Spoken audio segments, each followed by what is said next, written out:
That's good enough.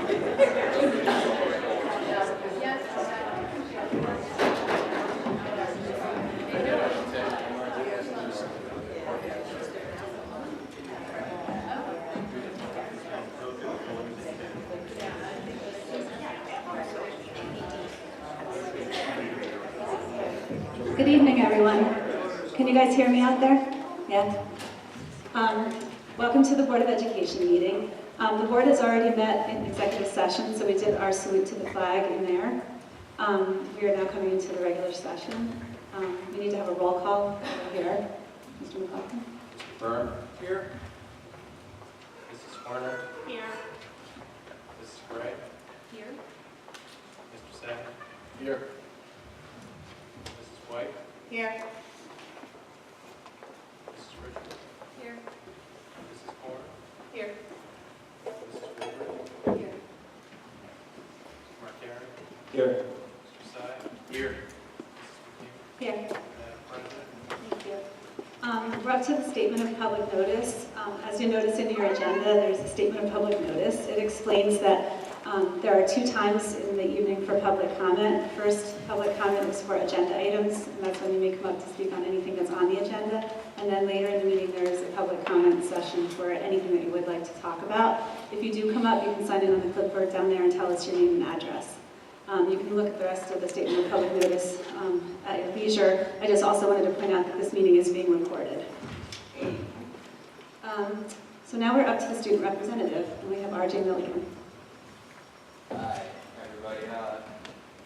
So, as everyone knows, the market period ended last week, and saw the grades went out to the colleges, and it's kind of the last push for some of the seniors to kind of get their resume out there in colleges, and kind of the last push to see if they can get in or not. And then, once again, we're all very ready for the break that's coming up this week, and the grades once again. And the underclassmen are starting their scheduling meetings already for next year, and for seniors, it's kind of scary that we won't be there next year. And what is good to think about for the underclassmen, think about the rest of their time here.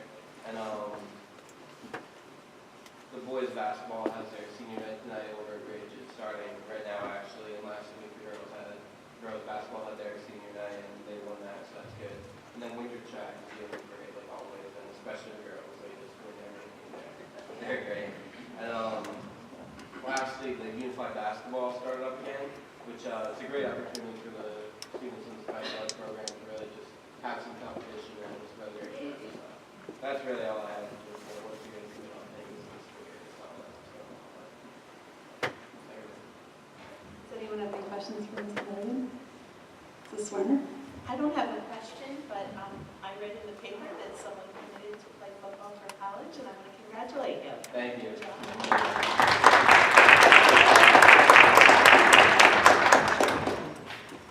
Anybody else? Okay, well, thank you for coming, and as usual, you're free to leave if you'd like to. Thank you. We're up to board presentation, so the board is going to go down and sit down below for the presentation. Take your packet down with you.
You guys hear me okay? Mic is never my strong suit. Anyway, thank you for having me here tonight. This is sort of a follow-up to the last board presentation that I gave about a month ago from the post-secondary reports. In that one, I was is able to highlight the amazing accomplishments of our Ridge High School students and all of their top-tier awards and things of that sort. But at the end, I alluded to the fact that colleges, which was most of their goal, are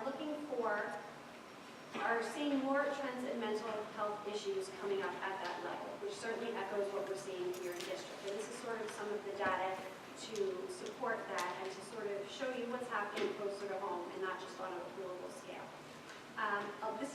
This presentation is very data intensive, so it is presented I put it on the presentations page of the Ridge Counseling High School report, and it will also be, I think, tomorrow morning on the Merritt Township BOE presentations page if you would like to look at the data in more detail. But due to the length of the presentation, I'm going to sort of give you a brief summary moving forward.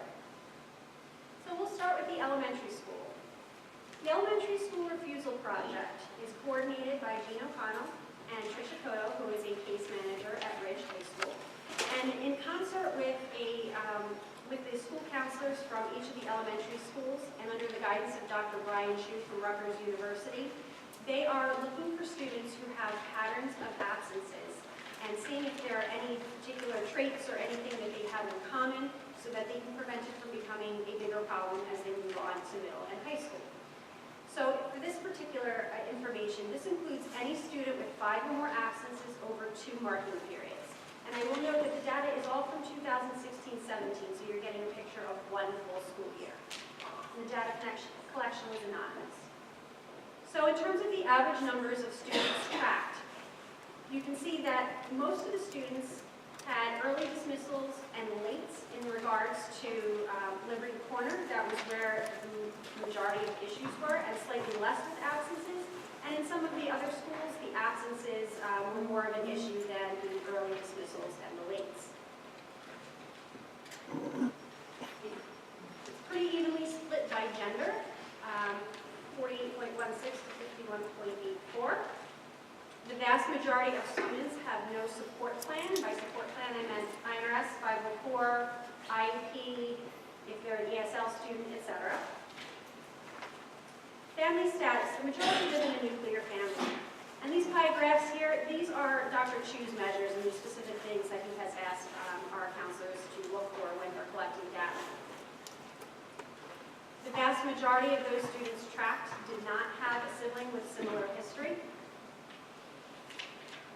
And the vast majority were also not new to the school, and that certainly doesn't include kindergartners, all of whom were new to the school.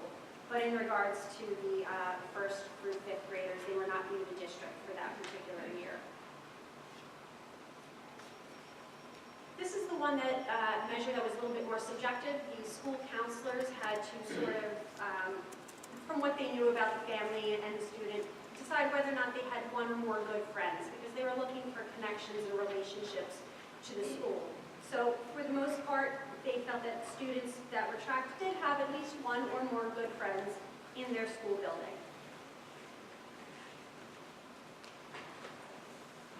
And perhaps most interesting is the reason for which. Certainly, the counselors asked the parents why the student was absent, and the largest percentage, the reason was it was a planned absence. For instance, a trip, a pre-scheduled appointment, something like that.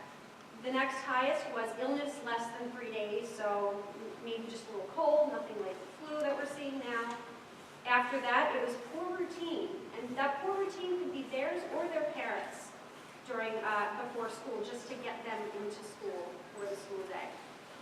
And then the next largest chunk was some sort of combination thereof. There were many instances where that planned absence or that illness and that poor routine just sort of hit all at the same time, and those are the reasons that the parents gave for the students being active. Okay, so the data is going to look different at William Annan and Ridge High School, certainly because of the nature of the counseling programs there. So for William Annan, the data collection was done by the school counselors last year. And just to give you an idea of what it includes and doesn't include, keep in mind for 2016-17, we were down a counselor, so to speak. We had 1 counselor on medical leave from September to December, so the other counselors were sort of picking up where they needed to and with students who were having issues, but maybe not being quite as proactive as the counselor who was there for additional caseload. It does not include any students seen for testing issues. Park, New Jersey asked anything related to that. For technology issues, nothing about logging in or how to use, that wasn't tracked. Or for crisis intervention. With the student passing at the beginning of March last year here at William Annan, from March 1st through 6th, we had all hands on deck in terms of counselors within the districts, SACs, and also the Traumatic Loss Team, Traumatic Loss Coalition. Those were tracked sort of separately and under separate cover, as we did not consider them a typical representation of students who would be coming down to the counseling office. So if all that is not included, what does it include? It does include students seen for academic problems or issues, for instance, course changes, academic, mental health issues, stress symptoms of anxiety or depression, crisis, and also peer issues. Some of those normal adolescent concerns, maybe it's the first time they're in a fight with their friends or their friend group is changing or things like that. Those were tracked. Over the course of the year, 691 students visited the WAM's counseling office, not for any one of those other reasons that I had previously mentioned, for over 3,000 individual visits. It's pretty evenly split by grade, although you do see a little bit more in 6th and 8th, which are the transition years, either in or out. And in some cases, the counselors do have contact with either 5th grade students because of the transition into William Annan and or their parents. By month, the beginning and mid-year tend to have more visits in general because it's more of a transition time, new classes, new schedule, etc. And you can see the dips in the fall and the spring because those tend to be testing times when counselors are working with PARC or math, etc. In terms of number of visits to the counselor per student, most of them were what we call a one and done, so to speak, or maybe a two and done. Just one trip for a particular issue, whatever it was either addressed or resolved, and that was it for that student. So that was for 204 of the track students.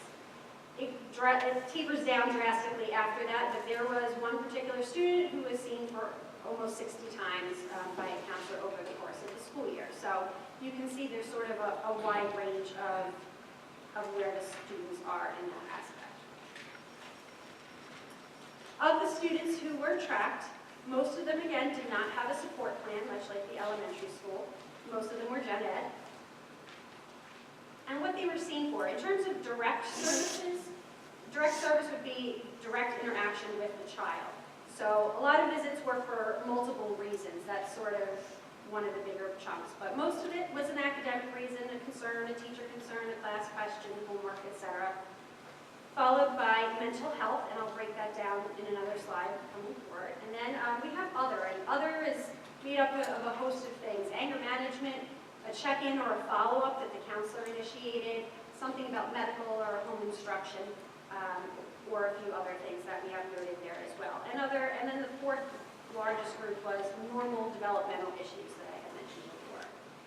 Important to note that a lot of the visits were also for multiple reasons, so they can be double counted in these slides. So for the mental health issues, it's important to note that counselors do not diagnose students. It is not their role, it is not their credentials, their licensing, so on and so forth.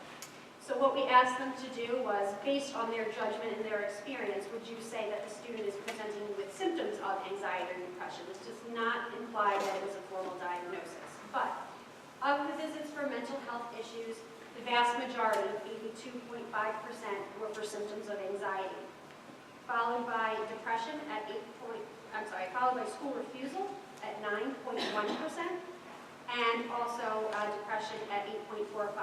And again, some students were seen for multiple reasons as well.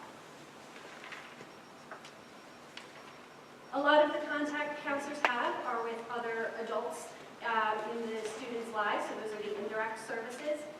The consultations with other adults, whether that be a parent, a teacher, an administrator, made up for the most of the indirect services, followed by attendance at INRS or child study team meetings, and finally referrals to the SAC were made as well. And again, I keep repeating, but some visits were for multiple reasons. In regards regards to visits to the SAC, Dr. Barbara Bush last year was our only SAC here at William Annan and provided the information here. You can see that she had about 199 student assistance referrals last year, 2016-17, and that's more than the referrals made by the counselors because obviously referrals come from various sources, not just the school counselors. The important number on this slide, in my opinion, is to look at the suicide intervention report number. It almost doubled, not quite, between 2015 and 16, and I'll be able to provide more specific information about those suicide intervention reports a little bit later in the presentation.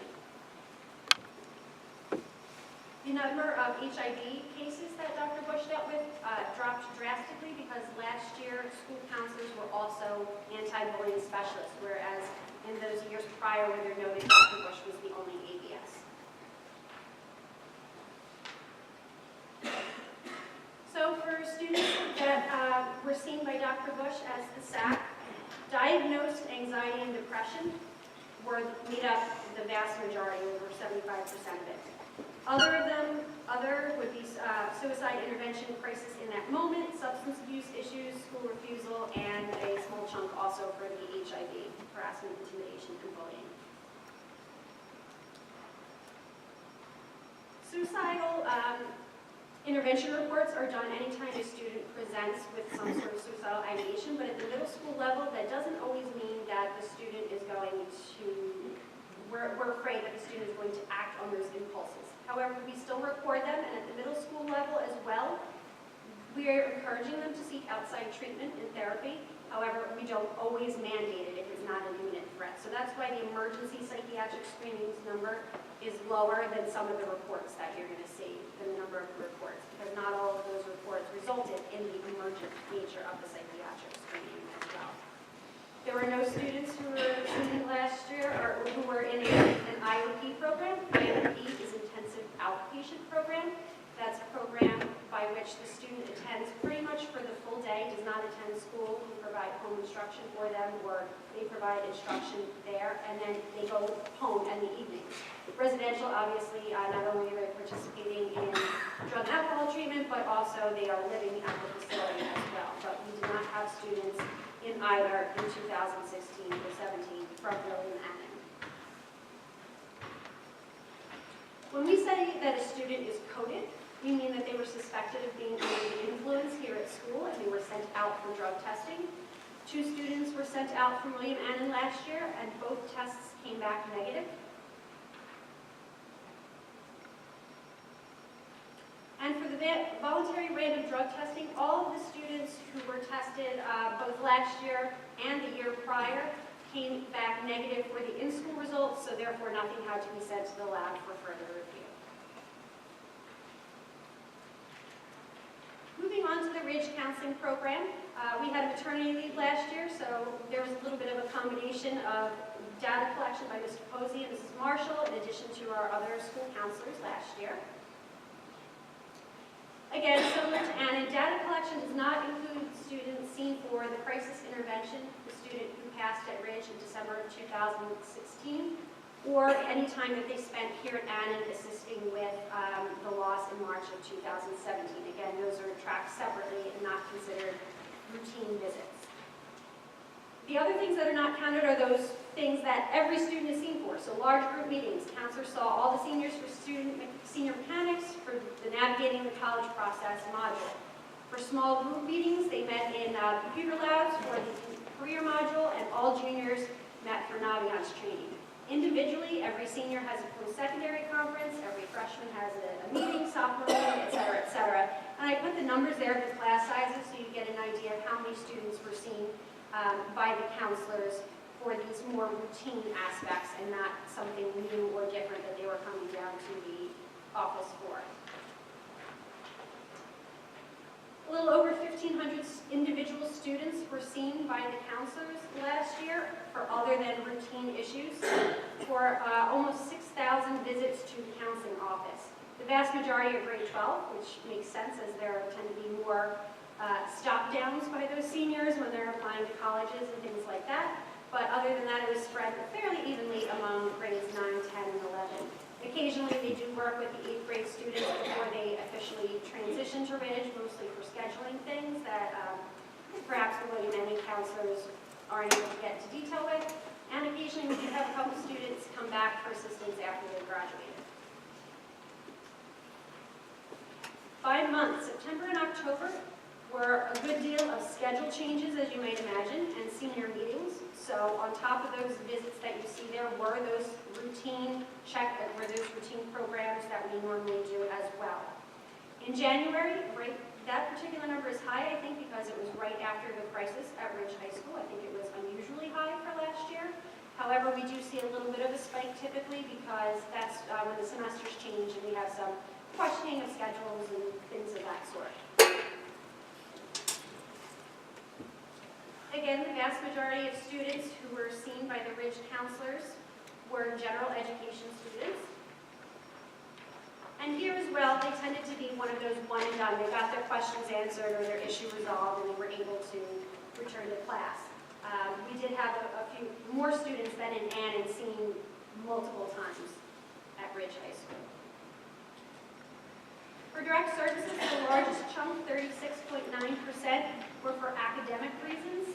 Again, issue with a teacher, issue with a class, course change, level change, anything of that sort. Second was post-secondary planning, anything that has to do with college or jobs or anything after graduation.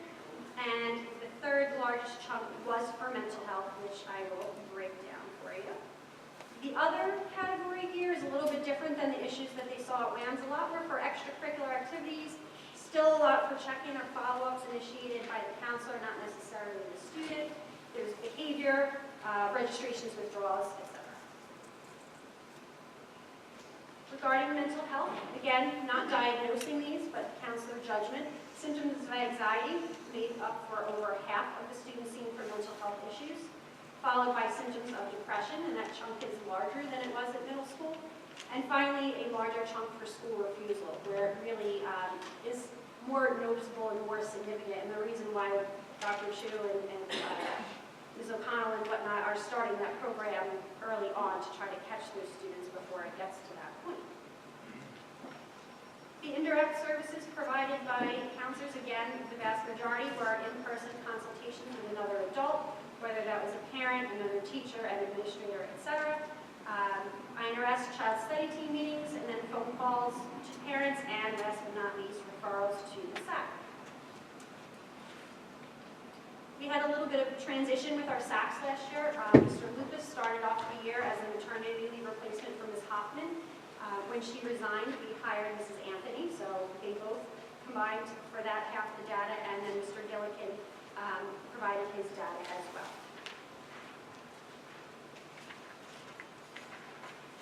You could see the large difference in terms of the total number of students seen between 2015-16 and 16-17 just by the SACs.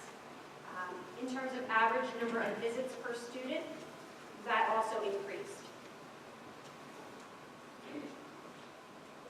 Their primary issue or their chief complaint, those mental health categories, you'll see a rise in the numbers, as well as the active crisis, which we started separating last year as a separate category.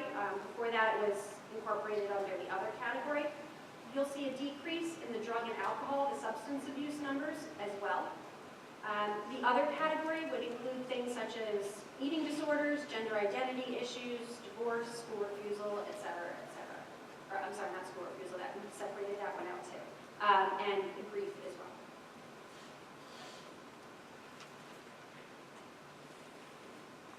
Just over half of the students were seen for mental health issues, followed by some sort of other, as I mentioned from the previous slide. Substance abuse is very low. It's that small sliver of red that you see there as well. And combined would be the mental health and substance abuse combined. The SACs at Ridge were also last year the only ones who were anti-bullying specialists, so you do see a chunk for HIV there as well.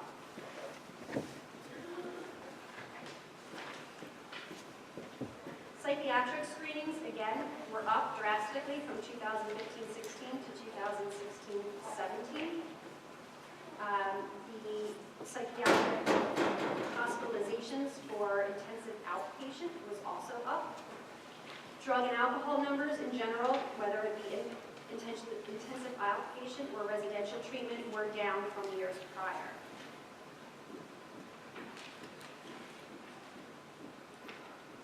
Again, as a reminder, the coded students are those who are suspected of being under the influence during the school day. So for 2016-17, 8 students were sent out and 6 of those students tested positive.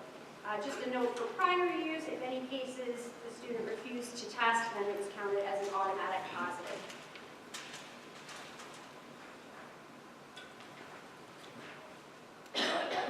The voluntary random drug testing, most of the students did come back negative for the in-school results. In school, they're either deemed negative or non-negative. Those 2 non-negative readings from last year were then sent to the lab for further analysis and then came back negative from the lab. Home instruction. This is sort of my wheelhouse. I coordinate the program, both in terms of assisting the nurses and getting the students reviewed and approved by our district physician, as well as the academic piece of it, and sending tutors or arranging for online work to be done. So for last year, we saw about the same number of students as the year prior in terms of number of individual students on home instruction, and the number of rounds of home instruction decreased. And a round was if the student is approved, say, for 2 weeks, and that 2 weeks comes up and their doctor requests an extension, that would be another round of home instruction to extend that. If they happen to have a longer date of approval to begin with, 2 months, then that would only be 1 round of home instruction. However, I'm going to give you a little sneak preview for this year. As of yesterday afternoon, we had 42 students, at this point half year, individual students on home instruction, and 66 rounds. So we're almost up to the number of rounds of home instruction that we had for the entire year last year. And we have approximately 20 students out currently, or paperwork pending to be out at this point. So the numbers have definitely increased, and I think you'll see that even more in 17-18. Most of the students were from Ridge, followed by Cannon. Occasionally, we do have an elementary school student who needs home instruction. And by far, most students needing home instruction tend to be in 11th grade. Anecdotally, I can say that I see a lot of the academic pressures and everything sort of building up at that point, and the student gets to a crisis point where he or she is unable to be in school. 70.9% of approvals for home instruction came through our district physician, whether that be for a physical, a psychiatric, or psychiatric reason, which you can see on the right-hand side. 22.3 also came through IEP. If the doctor couldn't get paperwork or something, but the child was classified and needed it, occasionally that will be written into a child's IEP. Half of those reasons were physical, surgeries, broken bones, et cetera, and 42.7% were for psychiatric reasons. Most of the students were general education, although a smaller percentage than you saw in some of the other slides, 61%. And on the right-hand side, most of the academic tutoring was provided by Bernard's Township Tutors, that's the blue. When a student is sent to an IEP facility, oftentimes they will have their own in-house tutors, and we just send the work over there, so that makes up for the remainder of those numbers there. The last segment for me is the district mandated report. We have, there's a mandatory report that needs to be filled out by anyone who is working with a student that they suspect of being neglected or abused for Department of Child Protection and Permanency, DCP&P, which is the former DIPUS. Any student that they screen for a suicide intervention, the report is filed, and also for violence prevention. So cumulatively, those numbers spiked last year as well, and we are seeing a similar trend this year. Breaking it down, suicide intervention reports. The suicide intervention reports at the secondary level skyrocketed as well. This year, thus far, we have 47 students who have had a suicide intervention report filed on them throughout district, not just at the secondary level. So that's just for half the year.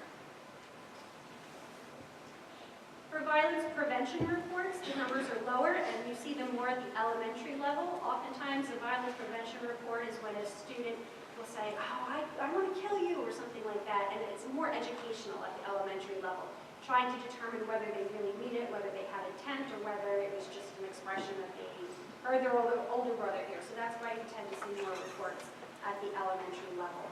In 2017-18, this year thus far, we have only 6.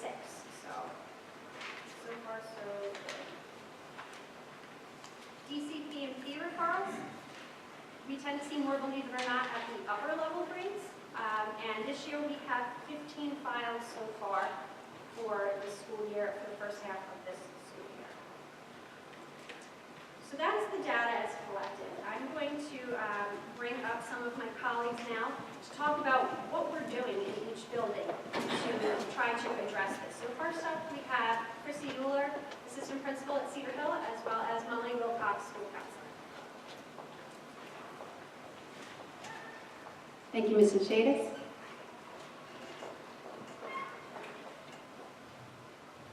So when looking at the methods to improve the social and emotional health in our building, we first want to look at the data from our spring climate survey to see some areas of need. The majority of the results were very positive. Many students were reporting that they felt safe and cared for. The numbers did dip a bit in terms of safety in the hallways and bathrooms, as well as students believe that children are bullied and picked on. At the elementary level, the B word, as we call it, bullying is the word I'm referring to, tends to be used a little bit more freely with the younger kiddos. Nonetheless, the results did show a need to address this area. To that end, we've been working on this through our character education program, as well as an increased focus on explaining the definition of bullying versus mutual conflict, as the two tend to coincide with the little guys. They're not quite sure if it's bullying or if it's mutual conflict, and everything gets termed bullying. Other questions revealed that 15% of students are burdened by too much homework, 21% feel that they have too many after-school activities, and nearly 13% of students have problems with friends or family. Furthermore, about 1/4 of our students do feel a lot of pressure from parents to do well in school. One area that we wanted to take a closer look at in terms of our social and emotional health was with our staff. Our thought of this is when you're on the airplane, the pilot always instructs you to put the life mask on yourself before you do so for others, and we have that same mindset with regard to our staff. So to that end, we created an in-house survey that helped us to identify staff stressors so that we could create a plan to help manage them. Nearly 60% of staff reported that they are stressed by meeting the needs of their students' social and emotional needs, and over half are stressed trying to find a work-life balance. 84% of teachers were interested in staff college in mindfulness, and 90% thought that their students would benefit from some direct instruction in mindfulness, gratitude, and focused attention.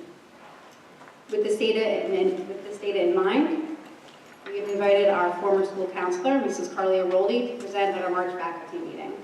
Carly is a licensed professional counselor in the state of New Jersey, and she's currently working with Montclair State University to provide training, coaching, and consultation to educators in the area of social and emotional health.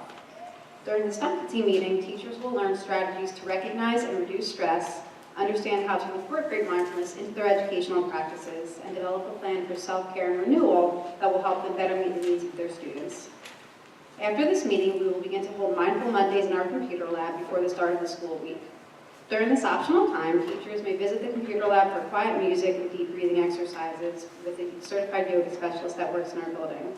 Furthermore, Sherry Howarth and I at William Annan are leading a staff college this March on mindfulness for educators that will help them better manage their stress. To promote mindfulness for our students, we're also exploring the Mind Up program, which is a resource for teachers to use during morning meeting. This program was a result of the part of the climate survey that teachers stated that they would like more direct instruction in this area. This program will teach students how their brain works so they can work to improve their focus, improve gratitude, and build resiliency.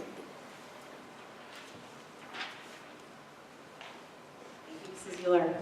So in an effort to incorporate mindfulness throughout all grade levels and focusing now on the more of the student programs at Cedar Hill, each classroom has a mindfulness kit that you'll see above in the slides here.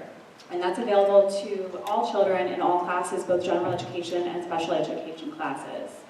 Each kit includes various fidgets, therapy, stress balls, tools to practice deep breathing exercises, such as a pinwheel to really breathing in and breathing out to teach that, and coping strategy reference cards. If a child experiences stress or heightened emotions throughout the school day, he or she is able to use that mindfulness kit in a quiet corner in the classroom. So we're very grateful that our PTO provided funds to support that initiative. This past fall, all students and staff at Cedar Hill participated in a school-wide mindfulness exercise at one of our whole school green and gold assemblies. Together, we practiced deep breathing exercises and discussed the importance of incorporating this practice into our daily lives. Cedar Hill teachers are also incorporating mindful brain breaks throughout the day to encourage a calm mind and to encourage focus as well. In addition, I have included more practice of mindfulness into my counseling lunch groups in grades kindergarten through 5th grade. So looking at more so to our character education program at Cedar Hill, in recent years we've really seen a lot of growth with our character ed program. We begin each school day by reciting our Cedar Hill salute during the morning announcements. Be kind and show compassion. Honor yourself, others, and our community, and show your personal best in service to yourself and others. This salute, along with our common language, really guides our children and staff and acts as a reminder of the important values that Cedar Hill is truly built upon. We also follow a One Book, One School initiative by reading the story, How Full Is Your Bucket, by Tom Rath and Mary Reckmeyer at the kickoff assembly at the start of each school year. This story teaches us how to be bucket fillers by engaging in kind deeds and doing good for others, as opposed to bucket dipping or being unkind to others. Our common language can be seen throughout the school in the form of posters and is used by school staff in all settings to encourage consistency for our students. So our lunch and recess aides are using this common language, our special area teachers, and really all across the board. Each month throughout the year, we recognize a different character trait, including the values of respect, responsibility, citizenship, just to name a few. These important values are infused throughout our curriculum and highlighted in the daily activities at Cedar Hill. Each month, we also highlight a social skill, which is something new this school year that we're doing, and we encourage students to practice this skill with one another. Posters highlighting the trait and the social skill of the month are displayed throughout the school, and they're also discussed at the monthly assemblies that we lead each month. All green and gold assemblies are led by our Character Crusader student leader group and our mascot, Goldie, the golden owl, who is to be unnamed. It's a big deal with our students, always trying to figure out who Goldie, the golden owl mascot is. We also honor a student from each homeroom for displaying the particular character trait of the month.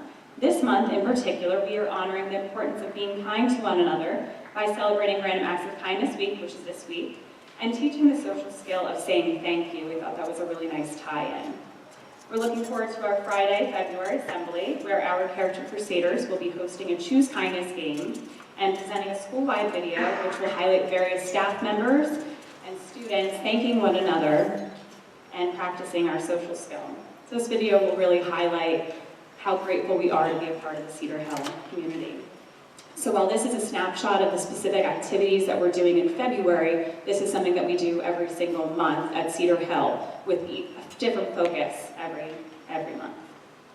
So as mentioned, our Character Crusader student program is a leadership group that includes selected 4th grade and 5th grade students who wish to take part in encouraging a positive school climate. So these students do have to go through an application process, they have to complete 2 teacher recommendation forms, and they really help with spearheading our character education program and turnkeying it so it's coming from the students, which is so important. They also take part in various school-wide campaigns, such as the Week of Respect and No Name Calling Week. And just a couple other things in terms of addressing the social and emotional well-being of our students. In my role as a school counselor and what I do, of course, I'm implementing counseling lessons throughout the school year, whether it be identification and expression of feelings, and really teaching those children how to identify what they're truly feeling. Are they feeling angry? Are they feeling worried or stressed? And how we can help those students who are feeling those feelings and how they can be supported. So I do that through the counseling lessons that I do in all grades, kindergarten through 5th, and I also do that by way of my lunch group that meets also in all grade levels. I'm going to turn it back over to Mrs. Euler. Each year, our older students partner up with our younger students, so kindergarten with third, first with fourth, second with fifth grade, and they have designated activities that reinforce the monthly trait that we're focusing on. This year, we've also reinstituted our peer mentor program, where our fourth grade students work with our younger students with special needs to be a positive role model for them. Our students in grades 3 through 5 are also allowed to run for student council. So aside from some of the fun events like Spirit Days and Pajama Days, they do a lot with our community outreach programs as well. We have quite a few of the community outreach programs because we think it fosters a sense of appreciation and gratitude for everything we have here in Basking Ridge. Some of those outreach programs include a stencil sale. They are scented pencils if you're not familiar. We raised over $1,000 to benefit Autism Speaks. We hold a charity toy drive each year where we sponsor about 50 children. We have annual food drives. We have done some bicycle drives in the past where we've donated approximately 40 bicycles to the Boys and Girls Club. And this year, as a result of Hurricane Harvey, our Character Crusaders worked on a Hurricane Harvey relief project where we provided the necessary items for over 40 children in need. So to sum it up, our goal at Cedar Hill is to meet the social and emotional needs not only of our students, but our staff as well. And to quote the leader in mindfulness, John Kabat-Zinn, you can't stop the waves, but you can learn to surf. And on that note, I'd like to hand it over to Dr. Oliver.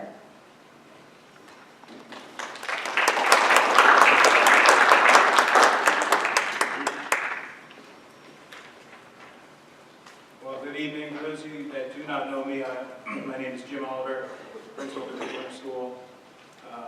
At LCS, we do focus on the whole child. We believe that the excellent education can only be had with a focus truly on character development and supportive environment.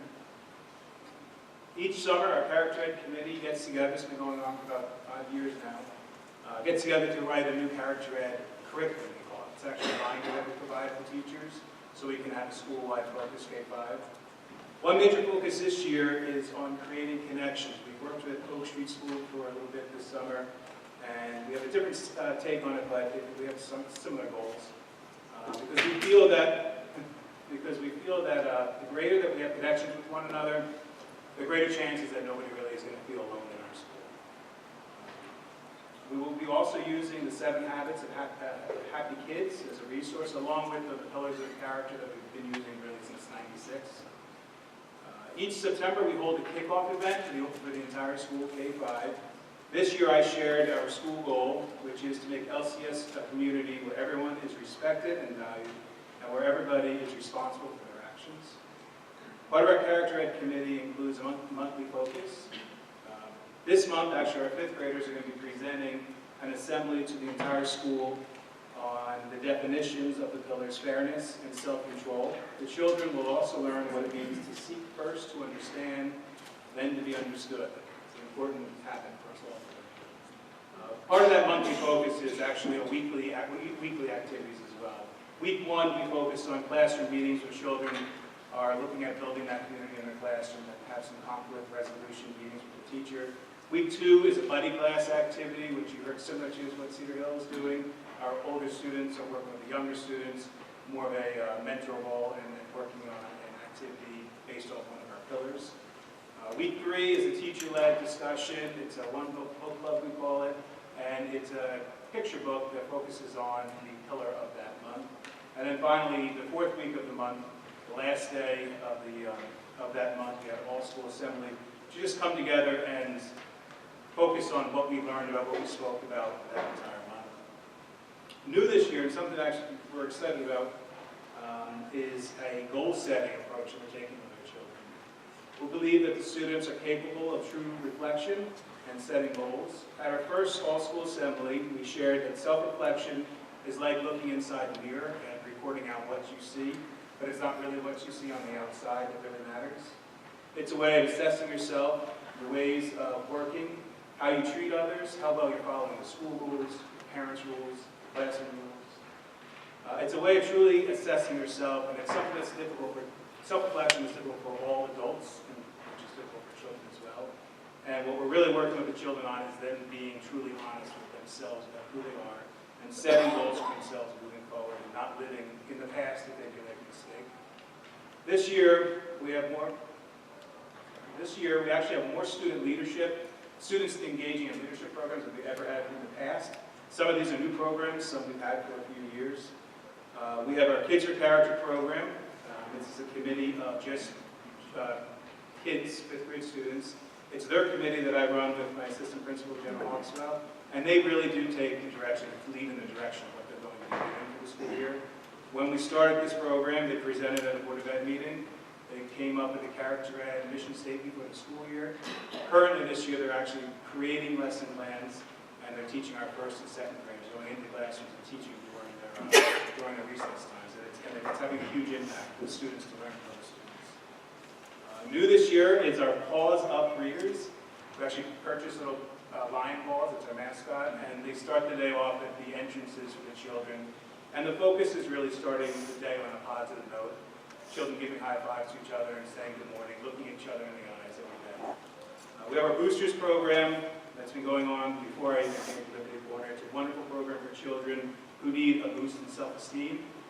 The child, let's say, in 3rd grade really enjoys the arts.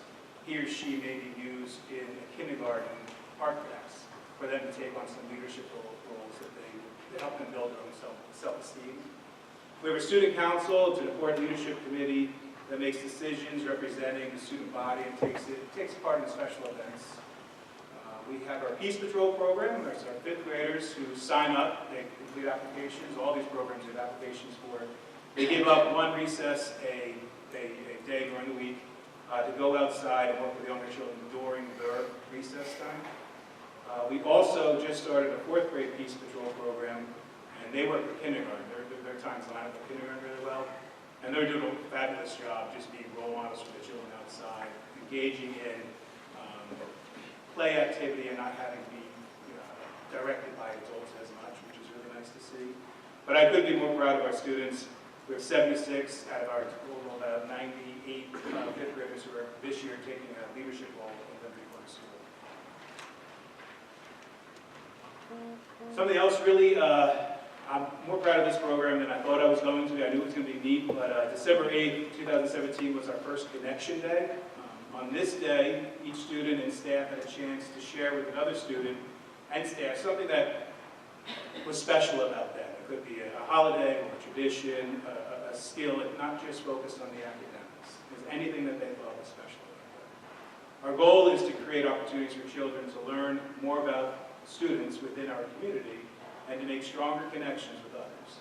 We believe the stronger connections we make with people around us, the less likely it is to treat others with a lack of respect.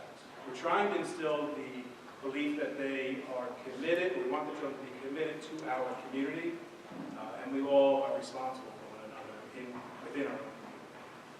To prepare for this event, at our first kickoff assembly, I spoke, had a couple of teachers speak as well, about what Connection Day was going to be. It was a new concept for our teachers and our students. Students and teachers further explained the project in October and November character assemblies. Students and staff were asked to provide some feedback, and examples included, actually when I was just reading some of the feedback, there's an extremely timid 3rd grade child, and he wrote in his words, it gives you the chance to make friends. What he was really excited about was that he got to share out some cool models that he likes to do at home, he works with his father on, and it gave him the ability to be seen in a different light than just that timid child in the classroom. A teacher comment was Connection Day was designed to be the day to jumpstart connections across the school year, and its impact on the classroom exceeded the expectations that I had. We also have something new that we are just about to start in the next 2 weeks, our Connection Clubs. The increased amount of stress that we keep on talking about, especially in our upper grades, 4th and 5th grade, and with the workload that we have on our students, does take away some of that time that we get to build that community in those classrooms. So we've chosen to set aside some character ed time in which teachers and students are encouraged to come together in a club format to explore shared interests, hobbies, or experiments that may not otherwise fit into the typical curriculum.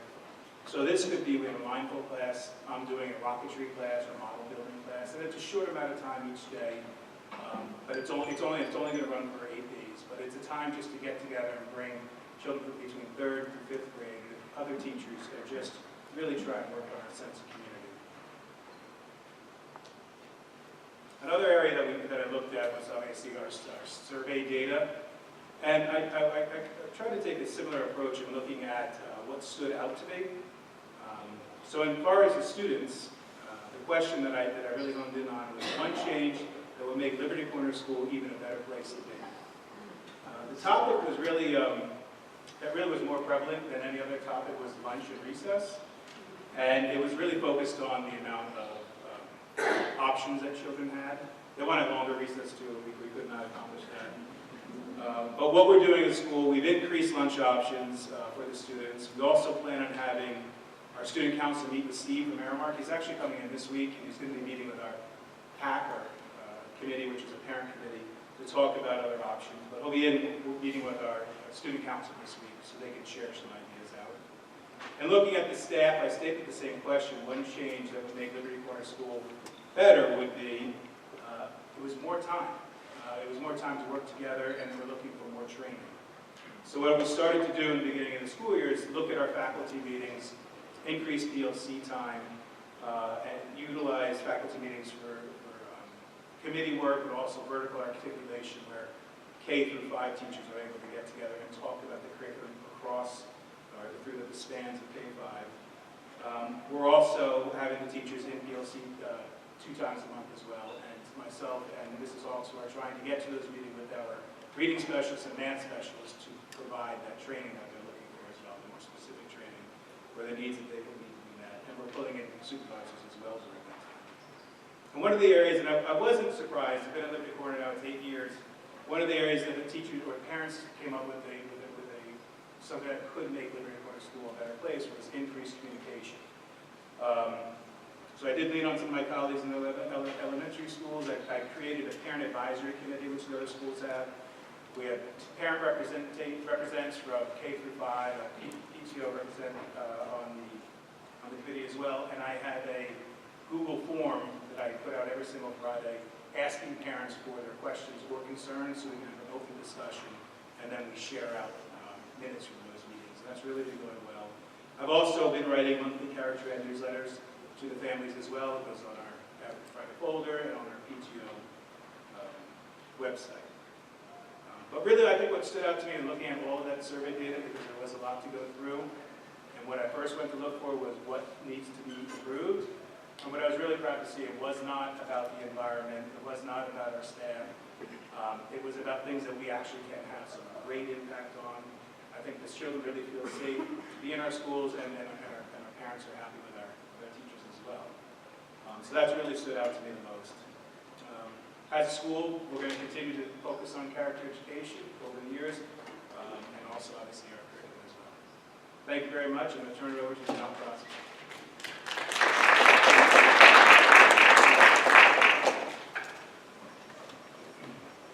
Good evening, everyone. I'm Joanne Hosey. I'm the principal of Mount Prospect School. You heard a little bit about the Owls. You heard a little bit about the Lions, and you're not going to hear about the Panthers right now. So we are the Mount Prospect Panthers, and we each year, and a lot of similar things that you've heard with a lot of the elementary schools. We follow a lot of similar trajectories, and it's all about really building that connectedness and those relationships among our students. Every year we do have a theme. It's been the past, we share happiness, we have pathways to pride, and we also have this year spread your wings and fly. Every year, part of our character education program is part of our Panther Pride, and for each letter of pride, it's for positivity, respect, integrity, determination, and even empathy.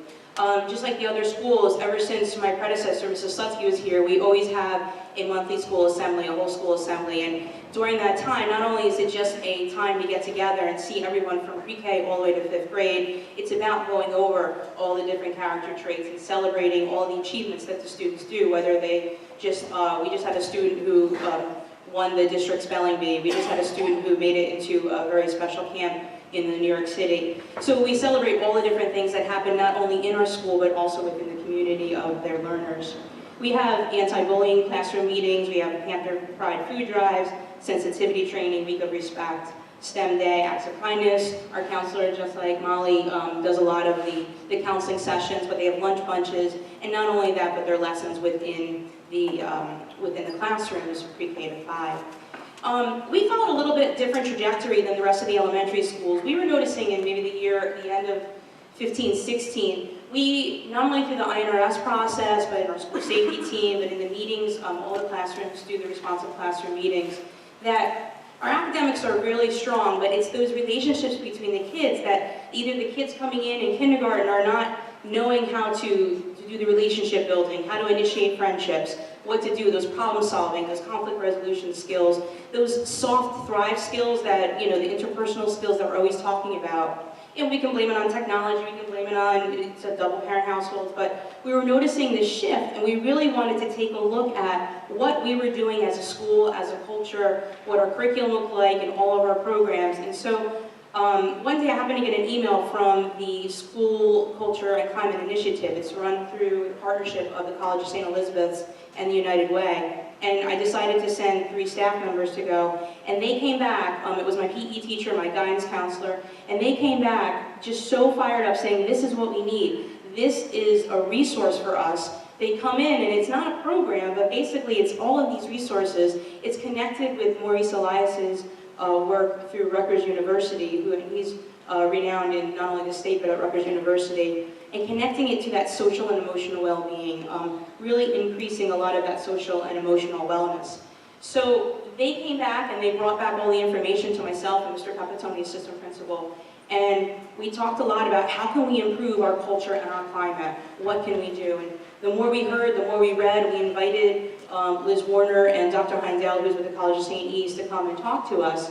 This is something that we wanted to do. But like any good project, you want to get all of our stakeholders to buy in. So what we did was we started talking to our staff. We presented to our staff at faculty meetings. We presented it to our Parent Advisory Council. We came and we talked to the Board of Ed, and we said, this is something we'd like to do. Do we have your support? Do you think this is a good idea? And renowned, pretty much 100%, everyone has said, yes, this is what we need, this is what it looks like, it's just great resources. Even some of my Board of Ed members here, we were all like, yes, this is it, this is it. So with their blessing, we went and we said, why don't we get this going? So it is a 3-year commitment, and what we do is they come in and they help us, they use surveys. We survey the staff, the students, as well as the parent community. And they have a bank of questions, very similar to the ones that the other schools use at the Department of Education on, but they do all the data crunching, so we didn't have to do all that high end, even though I know you like your numbers, Mr. Markarian. But they came and they gave us all of the different information and about understanding our climate and our culture. And they then trained we had a core culture and climate committee, which it was about 40 teachers signed up, and when do you ever get that kind of commitment with, early in the morning, 8 o'clock meetings coming on in. So they came and they presented all of the data, and they helped us to kind of unpack that data and to really look at what the data was showing. And now they work in schools across the state of New Jersey, so it was really nice because not only were we able to compare ourselves to like-minded schools with high achieving, a lot of great cultures, but different maybe lower SES or different rural schools versus the city schools versus where we are. So it was just a nice composite of schools to say, where are we, what are we doing, and how can we even make it better? And again, they're not coming in to say, you're doing this wrong, you need to do this. They're saying, this is really good, but have you thought about doing it this way? Have you thought about trying it in this way? And so what we did was we were able to survey. We got 98.7% students. We had them doing it during the school day. They did it in our lab, so that was pretty easy. The staff, 85%, and that was really a really nice turnout for us. But this is what I'm most proud of. So at back to school night in 2016-17, I sat and my initial speech was all about what our commitment was going to be. We encourage parents in between while they're going to visit their teachers to please go take the survey in our computer lab. We hit them at pizza night. We hit them at, we sent the link out. Every time that we went somewhere, we said, could you please fill out the survey? Even at our whole school assembly, I said, okay kids, it's time to give your parents some homework. You like that idea? Well, they love that idea. Go home, and if we can get 60% of our parents to sign this, extra recess. But we gave a little bit of incentive, and don't you know, we got 78% parent input, which to me, I think that was phenomenal. So you know that this data is very representative. And what was really important about the data is that, number one, we didn't dip, there was no negative data. We had low data, but it was all in the positive. And that was the first thing that the College of St. E's and the United Way, they pointed out to us. Because, you know, and especially as a principal, you're kind of like, okay, what am I, you're going to attack me, you're going to attack my staff, what's going to happen? So it was very, like, just beautiful to see that we not only followed the same trajectory, but the students, the staff, and the parents, we all had similar mindsets, which was wonderful. So everyone, there's a general sense of belonging, there's a general sense of student respect. The students really felt that their teachers could help them and handle their problems. The teachers among one another felt that they were resources for one another. Of course, we found that there were going to be the typical areas within the day that were going to be lunch and recess, you know, just like Liberty Corner, I'm sure like any school. The teachers, again, time, that was the main thing. They want to collaborate, they want to have time. They want us to look and say, hey, you know, there's some peaks and there's some valleys, and are there things that you can do to help us get through this stressful time, whether it's report cards or testing or this and that. So there are things that are within our control, and like Dr. Oliver said, these are things that we could make immediate and really impactful changes. So one of the things that we did was we started building relationships through reflection and connection, and that is kind of our theme, especially for the staff, that we are connecting with each other, with the students and with the parents, but it's all about reflection. At every meeting, at every PLC, at every time, we are taking time to pause and not only reflect where we are, but where we want to go. Whether that's through mindfulness, whether it's through academic promise, integrity, or whether it's just building relationships with one another. I know you can't see this slide, but I just wanted to see this was the work that came through. We had students talking about this, we had our staff talking about this, and it was just information that was gathered, and it helped us through look at some of our strengths and what we call areas of opportunity, because it was things that we had definitely had control in. So some of the areas of concentration from the survey were the staff morale, and of course right away I'm like, oh my gosh, what am I doing wrong? But it's not necessarily the morale of just what it was in our school, but it's in education as a whole. It's in education within our building. How can we work together to help build those relationships among one another? We were looking at school discipline, and we knew this was coming up, not only through our school safety teams, but even my years as assistant principal, there was always, everybody had different discipline techniques. We always had our school rules, but there wasn't a common voice. So this is one of our goals. We're actually starting to begin that in year 2 this year, using a positive discipline system. And then student voice. Across the board, the student voice was one of the things that we heard loud and clear. So I'll show you in a second. We established a student SEL committee, we have student council, and through the use of the whole student body. We created a student-led, we have a staff committee, we have a student committee, and then we also are able to meet, we go back out to the school support network once a month. There's different liaisons and different teachers. But we meet once a month, every time, with the students and the staff. And then we started to develop some of the different things to help increase our voice. So through the teachers, our teacher team, right now we're working on our mission and vision. That is really the next step, to look at what are our beliefs, what are our philosophies, how are they aligned to one another, how are they aligned to our curriculum, how are they aligned to the district. And we find, and it was just so powerful, and we got kudos that SEL is one of our district goals, which is wonderful. So we've been working that in small groups, but now we're bringing it to the faculty, actually in our next faculty meeting, about looking at the mission and looking at our vision and how they're aligned. And then positive discipline training. I sent out Mr. Pepitone and then 2 of our teachers, so they're actually getting trained in the positive discipline approach, which is, again, it's more about aligning our vocabulary, aligning our approach, and what some of the phrases and the consequences are, and what we can do to help align so that it looks the same in different venues. And then identifying our peaks and valleys, and again, just like Dr. Oliver was saying, increasing all those opportunities for teamwork, collaboration, and vertical and horizontal articulation. Through our PAC, our Parent Advisory Council, we have PTO meetings. Tomorrow night I'm hosting my first book club with parents, and here I thought I'd only have 2 people. I have 8 teachers that have signed up, and I have 27 parents who are coming.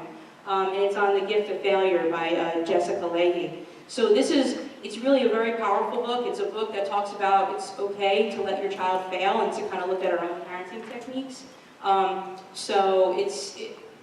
And I invite people, and I tell, my opening statement is that we all have different philosophies, we all have different theories, but this is a place of safety. This is a place where we're going to come together and have good conversation and, just talk about things that come based upon the book. And then, kind of like Dr. Oliver, just frequent communication. I mean, any different way that we can get all this information so that the parents are in the know, that's wonderful. So our SEL team, we kind of think of them as the think tank. So that's comprised of 3rd, 4th, and 5th graders, and they are nominated through teacher nomination, and then they also have to submit a paragraph and write up, and then they're selected. So we have close to 50-some representatives between 3rd, 4th, and 5th grade. They decided again to focus on lunch and recess. You see the parallels, and you hear it even, I'm sure, with Oak Street. That what are we doing between lunch and recess? What are not only just the organizational pieces, but how can we build relationships? What are we doing with our friends who are walking around and are not making connections? What are we doing with those kids who are sad and having a bad day? So we call them our secret agents, and they are actually walking around and they're actually going up and saying hello to kids, those kids that really, kind of walk around with their eyes downcast and looking at one another. And we also, through the purchase, thank you to our PTO, we purchased 2 buddy benches. And for those of you who don't know, this is a bench with we had to train the students that it wasn't just a bench to sit, it's a place to go if you're feeling you just don't know where to connect, you don't know where to play, and you go and you're looking for a friend, you sit on the bench, and then there's kids who are kind of like spotters out there. They go and they will invite you and say, why don't you come play with us? Why don't you come over here? So again, it's just building that effectiveness and supporting some of those Thrive skills for them. And they're continually working on our Panther Pride. We also hosted we had a drive for Hurricane Harvey, and we raised over $2,500 just in the coin drive within 2 weeks. And then it was nice because then it was like the Pied Piper, and we were walking over to the Fulton Bank right across next door with jugs and jugs of coins, and we just kept dumping it in. And that to me was one of the greatest experiences for these guys. Because they were, not only we had math lessons and everything going, making predictions, what are we doing, but they just felt so excited. And then they got back to come back and say, all right, we were able to, and they would do an announcement, and they would say, we got to $100, we got to $1,000, and then we'd encourage them, come on, we can do more. So again, it's just getting that entire student voice in that community and the student body involved. Now, our student council, they're a little bit more of our, the ones who kind of deal with the overall everyday, looking at the playground areas, looking to see what are some other things that we need to do, what are some of the other games, how can we incorporate different things. And those, just like the other schools, that's through student vote in grades 3, 4, and 5. And then just overall, our student body. What is the culture and the climate when you walk into our building? Is it inviting? Is it a place that we want to be? And even our survey results are showing that Mount Prospect School is a really great place to be. Our bulletin boards, our posters, just saying good morning and hello. Each of our teachers will stand outside their room and give everybody a high five and say good morning. I stand there in the front. Whether you like it or not, I'm going to come up to you and say good morning, hello. And so the students, they are getting used to that, and just being able to say hello and make those connections. It's been a really wonderful thing. And so those are just some of the things, and this is our year 2, and we're moving forward into year 3 next year, and every year we're getting a little bit better, and so we're open to any feedback and all the great ideas that we've been having. So thank you very much. I'd like to introduce Dr. Jane Costa for Oak Street.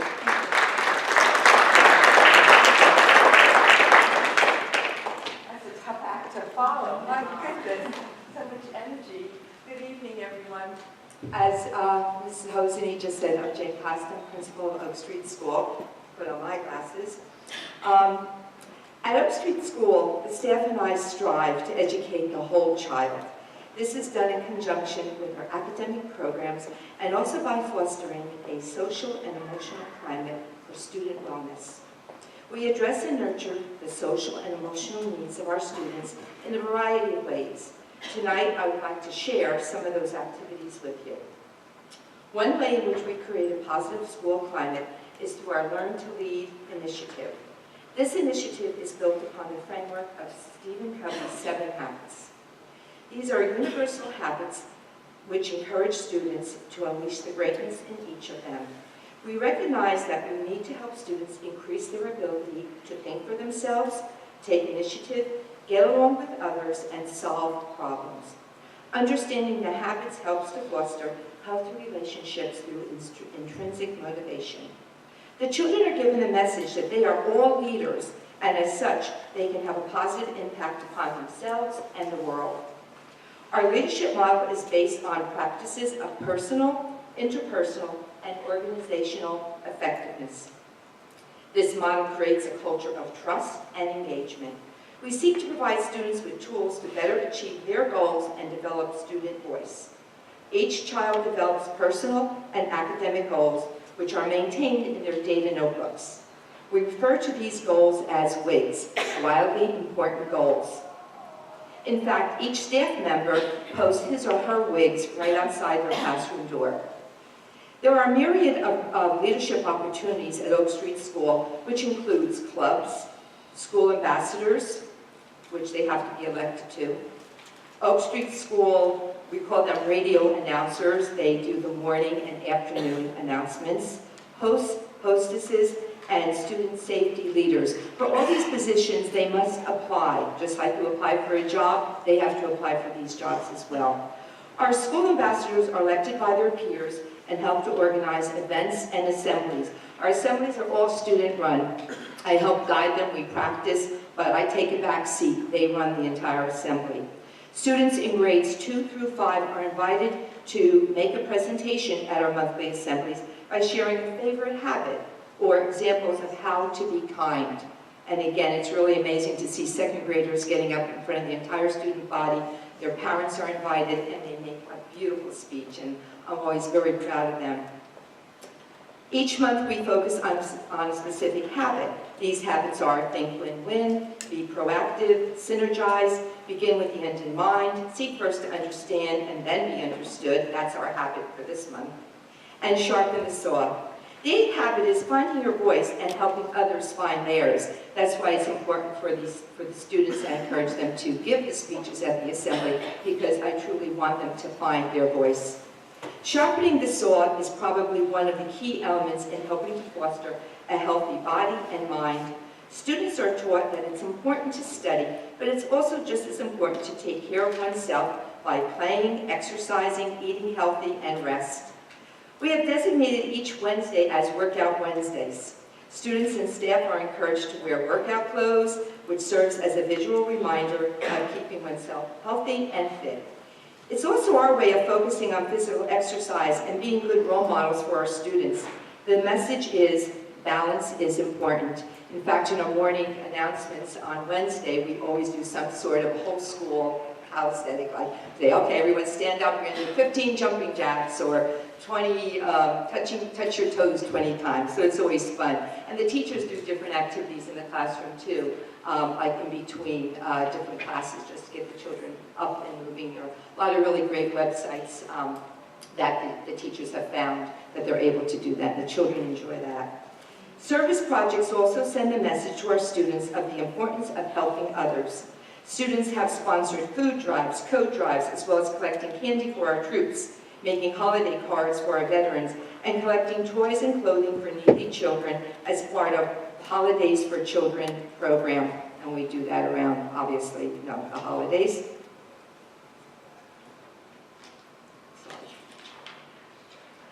Leadership Day, which Liberty Corner calls Connection Day, is an event that brings the entire school together.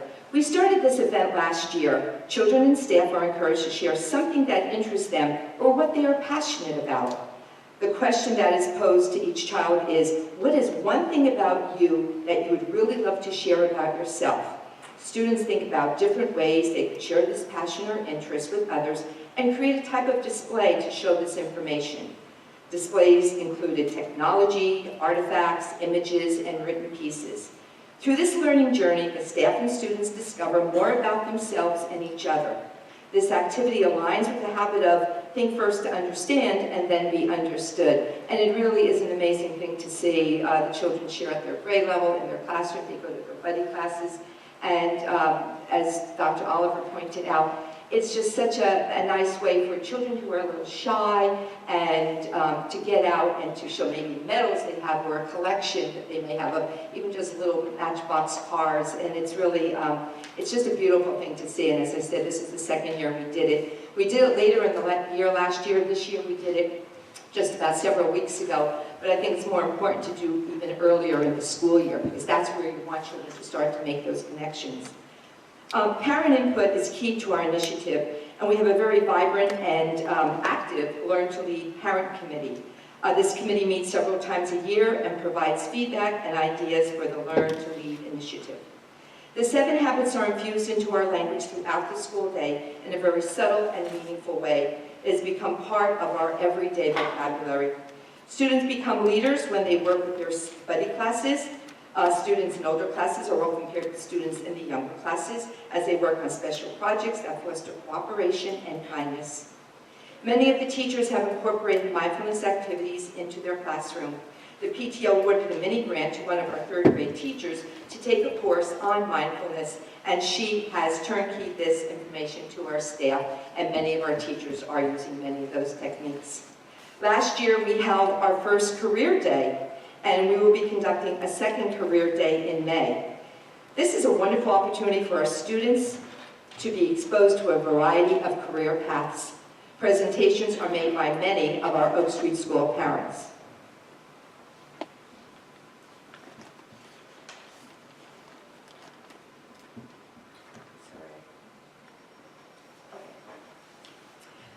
Kindness.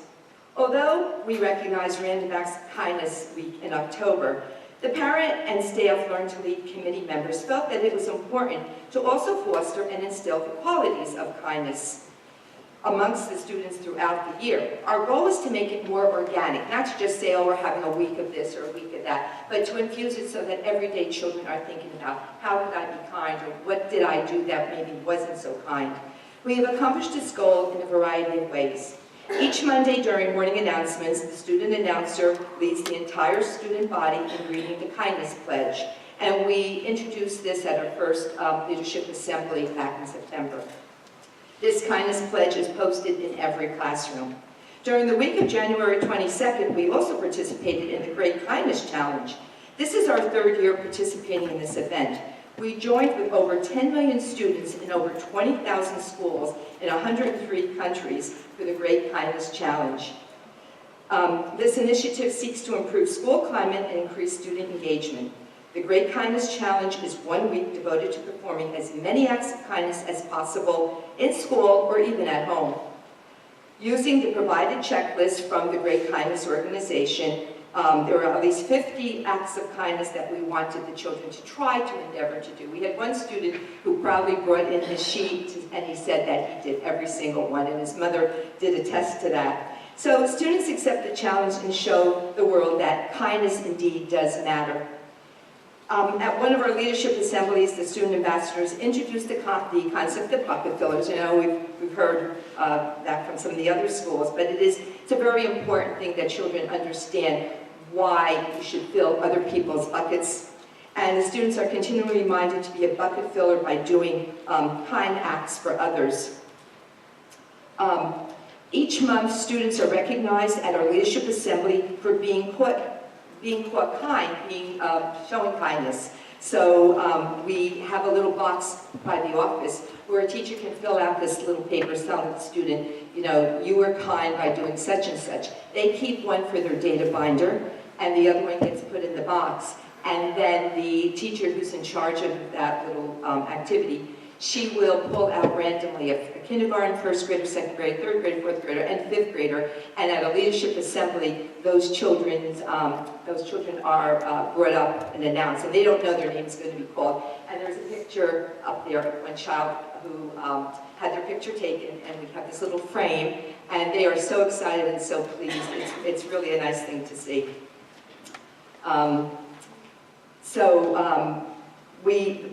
What we also have is a kindness club, and the children create posters and hang positive messages throughout the building, encouraging students to perform acts of kindness.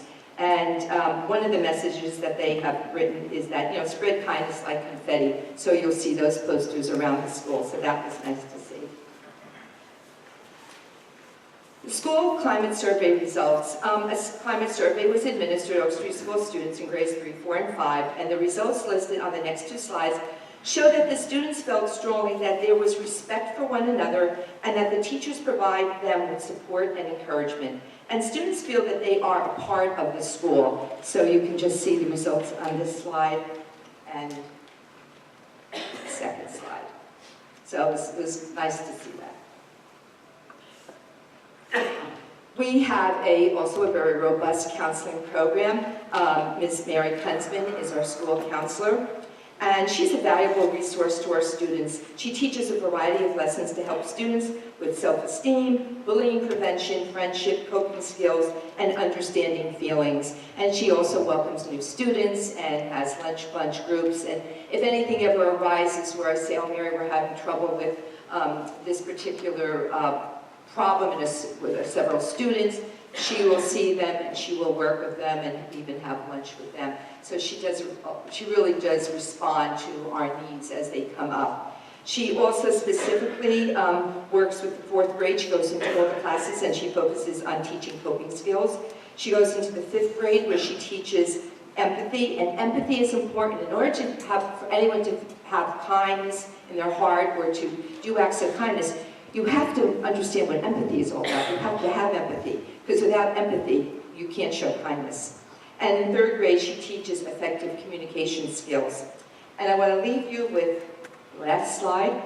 And the staff and I really like this slide because it kind of sums up what we're all about and how we think. We only get one chance to prepare our students for a future that none of us can possibly predict. And what are we going to do with that one chance?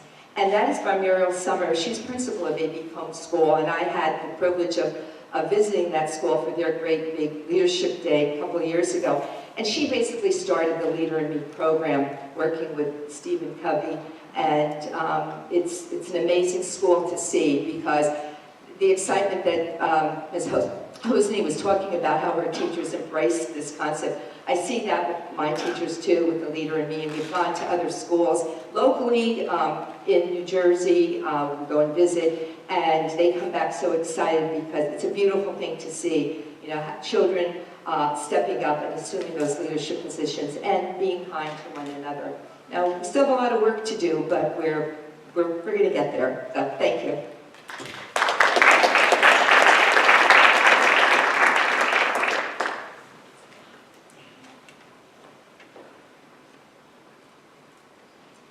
Good evening. For those of you who don't know me, I'm Karen Vidok. I'm the principal of William Manning Middle School. I think some of the biggest, most represented changes that you're going to see is that we cannot treat the middle school student population in the same and similar fashion that we treat and work with our elementary students.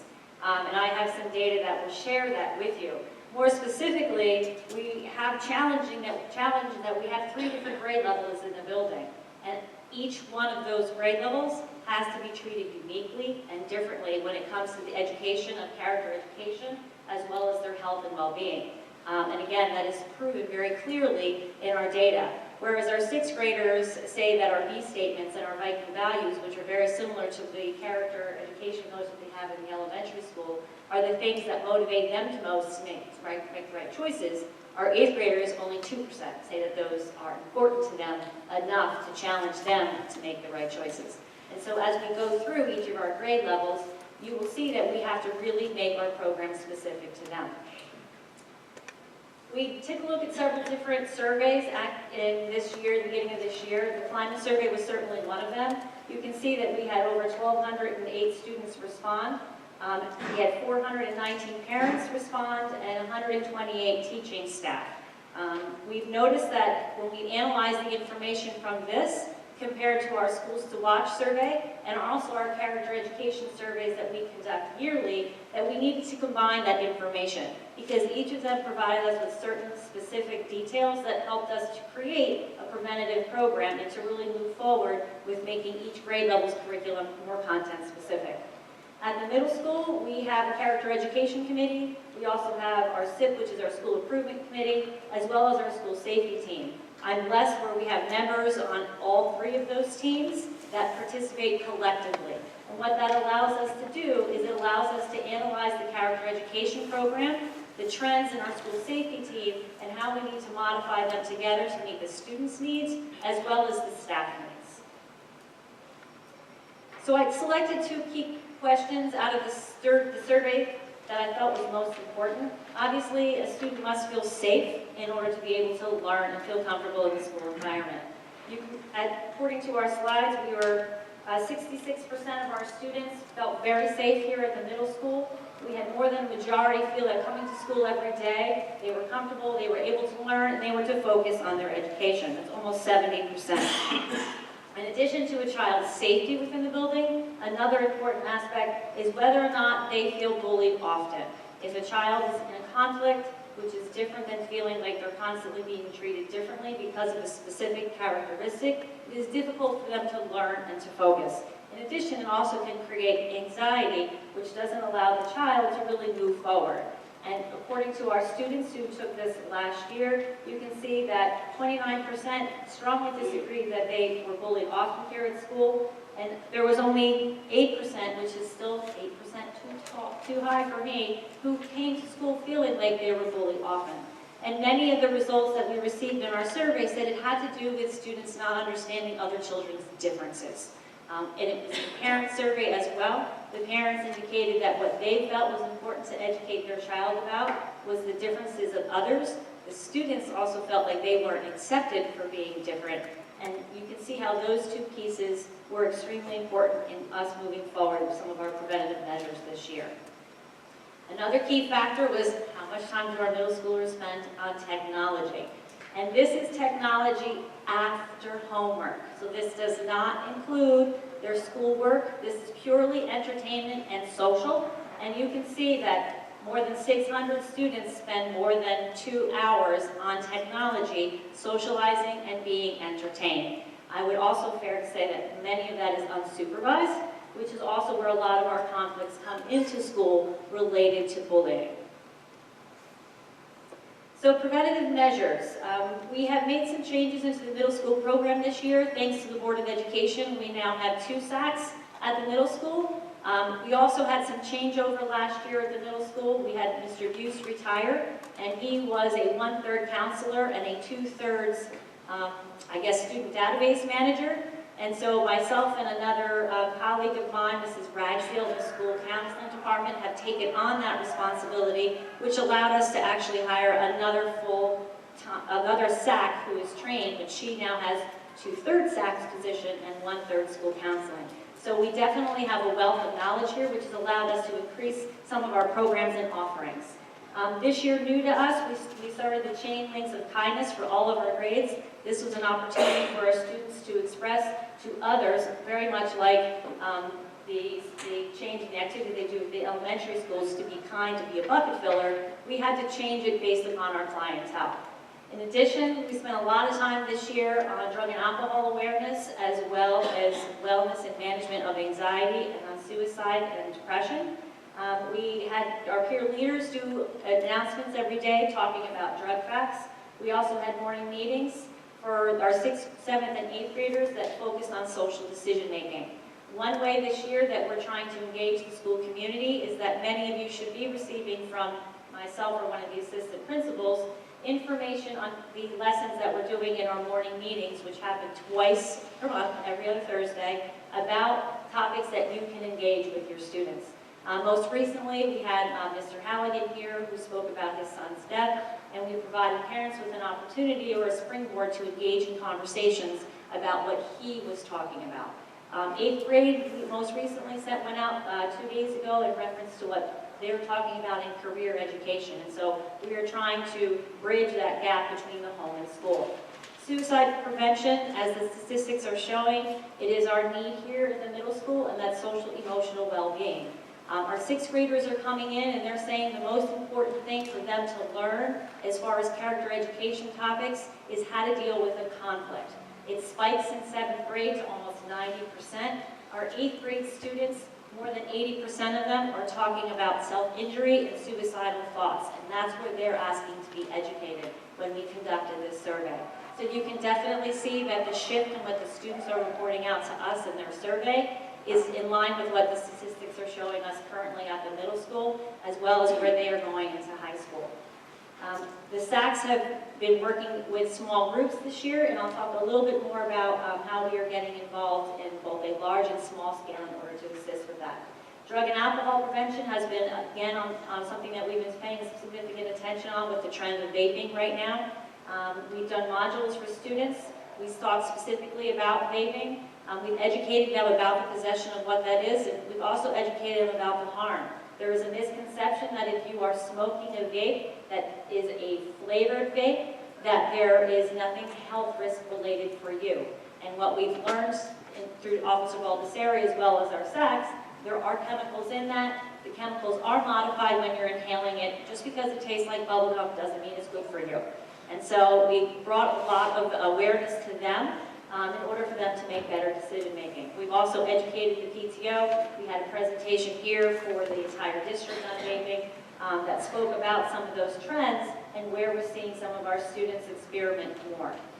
Our health curriculum, our 8th graders said that 80% of the knowledge that they get about how to be healthy, how to prevent suicides, how to know when to react, is from the health curriculum, the health teachers. That's where they learn the most. The only thing that was specific to all 3 grades, where all 3 of them were in agreement, was the people who they learned the most to be characters from and where they get their character role models. And it should be no surprise to you that it's you. They indicated that they learn their character traits through their parents. And that was one thing that was consistent. It wasn't the teachers, believe it or not, it wasn't their peers, it was their parents. And so that was a huge way for us to identify our next goal in preventing is to educate parents about how we can better assist you. The SAC involvement is also involved with our municipal alliance, and we do like to use our community resources in order to make sure that our broad stroke is not just here at the middle school.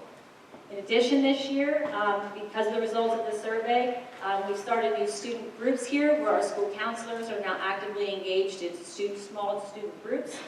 We identify them through either surveys, interest surveys, or based upon information that we're receiving from parents or teachers.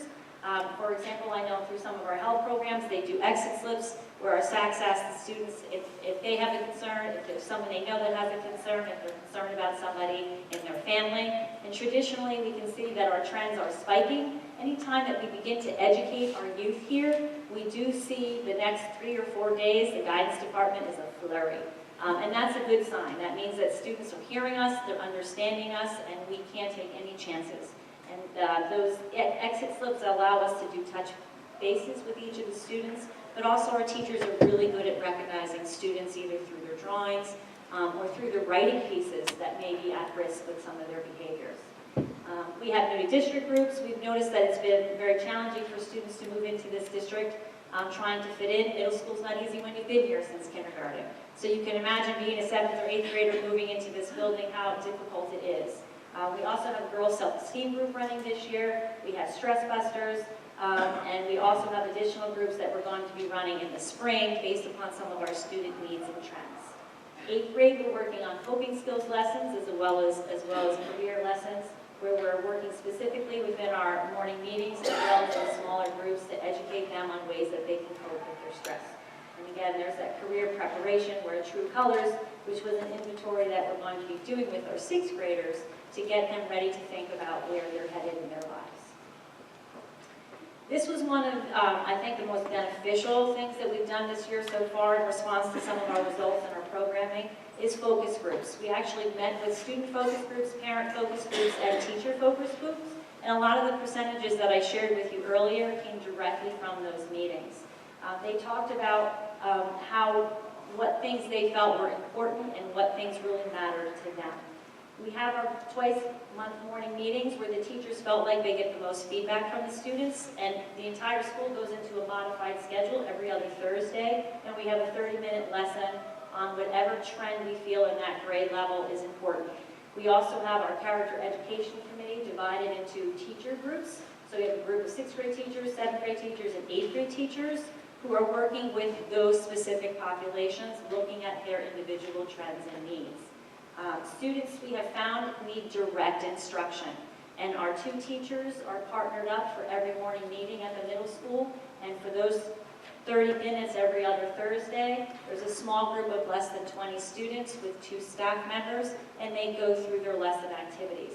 Sometimes they divide, so it's 10 to 1, where we feel that our students are more apt to share if there's not a large audience. Unlike we're in the elementary school where they're proud to get up and be in front of center stage, we have noticed that the recognition of our students' stars dropped significantly from 6th grade, where only 2% of the kids feel like that is going to be something that's motivating them as a 7th and 8th grader to make the right choice. whereas our sixth graders feel like 80% of them because of that recognition. So you can still see how even though we are in middle school, we do have an elementary population, primarily with our sixth graders still here, and they are transitioning into seventh grade.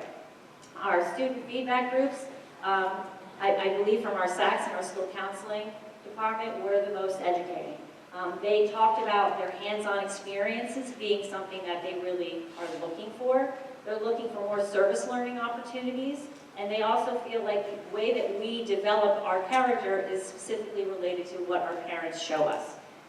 They also listen to their older peers, not necessarily their age-level peers. Many of the kids talked about a high schooler or potentially somebody who was a sibling or an older brother or sister. And you'll see some of our recommendations to that. And they felt like it wasn't necessarily their peer group who had so much control in their social lives that made them make the right choices. It was more of their parents and older adults that they could trust, including teachers. In our parent focus group, they talked about us getting the word out more, being able to educate them about what's happening here, and talking about those immediate, everyday dilemmas that our students are facing that they may not have the coping strategies to manage. Teach them those skills and teach them those life skills. And using, again, the positive role model. We can see that that is a trend with our parents as well. And I'm going to turn it over to Mr. Krause. I'd like to end by saying that it's important for us at the middle school as we go into the next year to continue looking at each one of our grade levels very differently. Our goal for next year, they have made some recommendations for us, is to talk about ongoing professional development for our teachers and our staffs. Also the difference between teaching our kids intra and interpersonal skills. The difference is significant, and the way in which our children are communicating on the screen is now turning in the way that they communicate in conversation. And so we have seen a shift in their writing become more text-oriented and less grammatically correct, and even the way in which they will manage and speak to us, it's almost like we're texting one another as opposed to having a verbal conversation. And so that's been a very interesting shift that we're going to need to be addressing.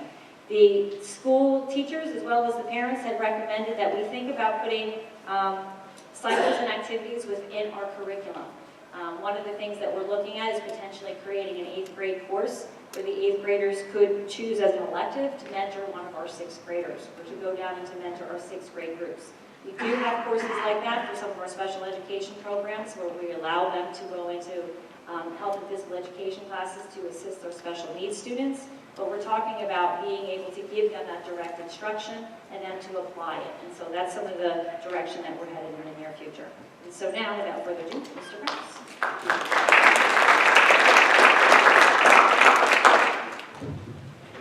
Good evening, all. My name is Drew Krause. I'm the principal of Ridge High School. It's amazing that as you work your way up through the ranks here from these schools, the verbiage goes from lunch buddies to vaping and suicide. It's unfortunate, but it's a reality. The things that we're dealing with, like Ms. Hudak said, at our levels. We too took a look at our climate survey. Our high school administration, our school safety team, and thought about proactively what can we do to meet the needs of our kids. The survey had canned questions that were multiple choice answers that were given, and then there were some open-ended responses as well, and we did an in-depth analysis of those open-ended responses. Some of the themes were, our kids at Ridge feel safe in our building, whether it's in the classroom, whether it's in the building itself. They enjoy their time at Ridge because they're friends. They really like their teachers. They love the activities they're involved in, whether it's clubs or sports or anything of that nature, forensics, and the multitude of things we offer.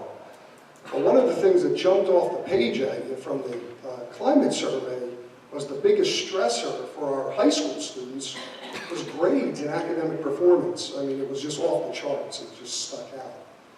And the question is, are we in the middle of, the irresistible force, meaning the immovable object? Kids want to perform well academically. We're at a highly academic school with great scores. But then again, we have students who are struggling emotionally. So how do you address those needs and keep that balance between keeping those academic standards, but helping those kids emotionally? So some of the things that we've looked at, and again, I came aboard, and I'm going to tell you flat out, I walked into the Ridge building way back in April or May or whatever it was, and my thought was, you know, this school, for as prestigious as it is, you know, we need to show that, because I think when kids come in there, it's a mindset to say, hey, you know, this is my school, I'm proud of it, and I'm happy to be here, and we are Ridge, and this is who we are, and we're really good. We're in fact, we're great.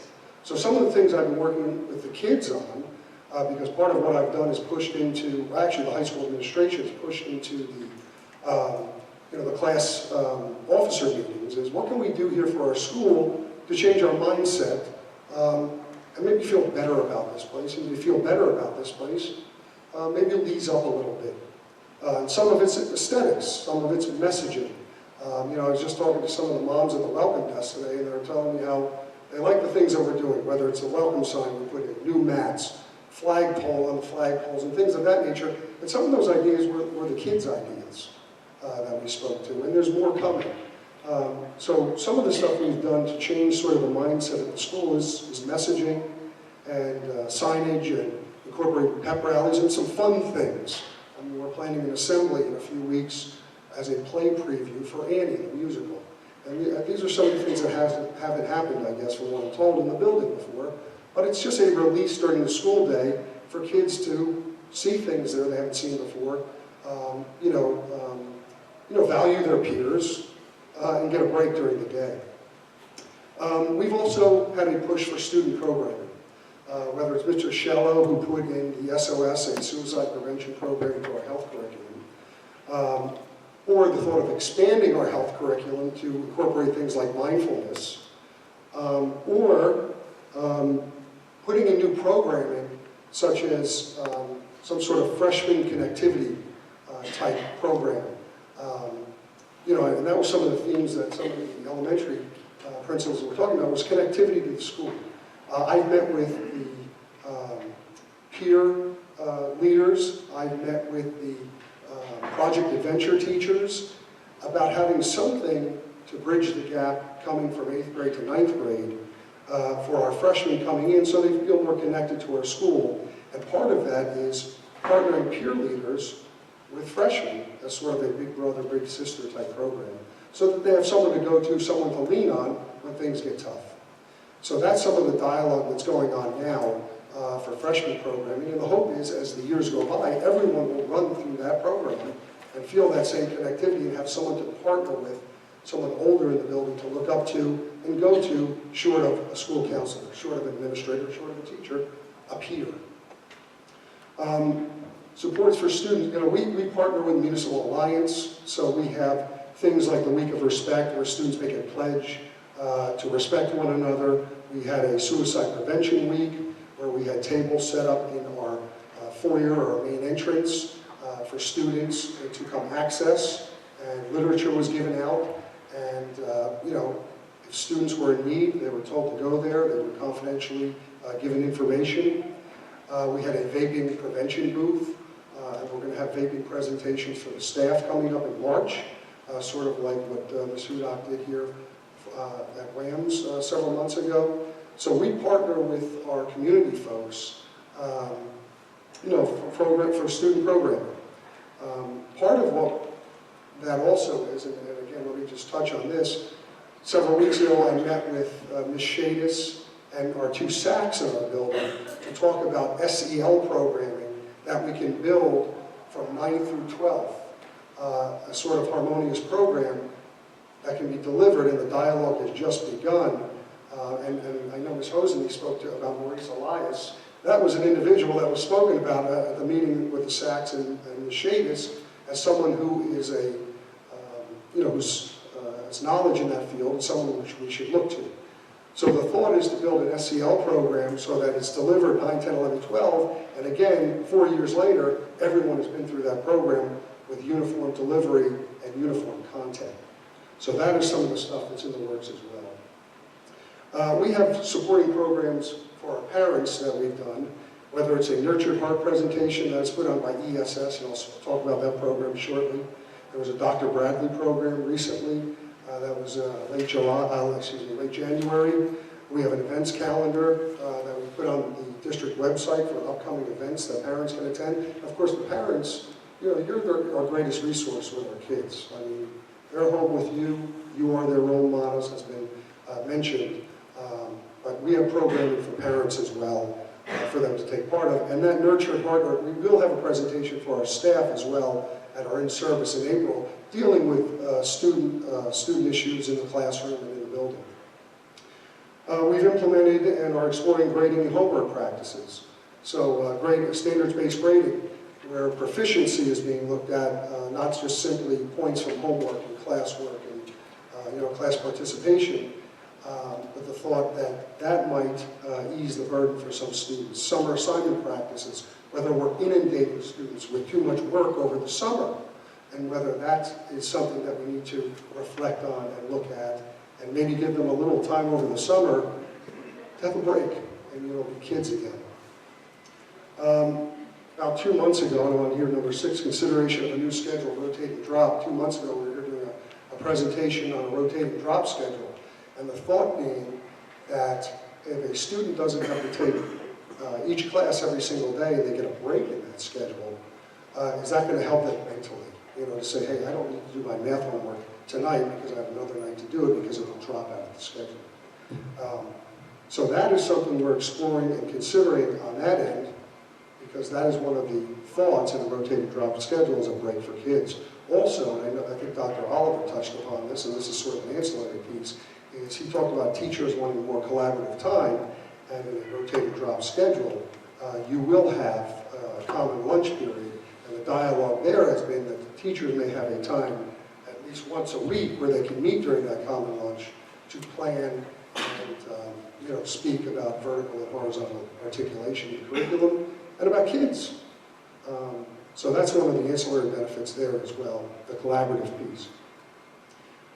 Another measure is this year we retained a group called Effective School Solutions, ESS. There are 2 in-house mental health professionals within our building now.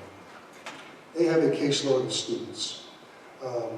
They provide therapeutic services to those students and to the families for those students. And they've been a great resource. They've collaborated with our counseling department, they've collaborated with our CST, they've collaborated with our SACs, all for the benefit of student well-being and mental health. The early returns from the data that they've generated, at least from the first marking period, is the students in their program have had an increase in attendance, meaning they're here more, and a spike in grades, meaning they've performed better academically. So that will be monitored as we go through the year, but the clinicians have been really good in keeping us apprised of what's going on and collaborating with us. Another piece of this that isn't up here is that the administration has also been sitting in with the counseling department in their department meetings to keep abreast of what's going on, to get feedback from the counselors about things they're seeing out there in the student population and things that they think we can do to help in that regard. So that's another piece of what we've tried to do to stay abreast of the student emotional issues and mental health issues. So that's been a key piece of what we've been doing. As we move along, we're going to certainly be mindful of our student needs. I mean, they are our most cherished piece of the high school. And we're going to try to develop programs that will meet those needs, and that will have to be done collaboratively with our staff, with our mental health professionals, with our counseling department, so that we can meet the needs of those kids and keep them safe and keep them healthy. So beyond that, I thank you very much. Thank you. I'm going to turn it over to Ms. Shamus, who's going to come up. Thank you.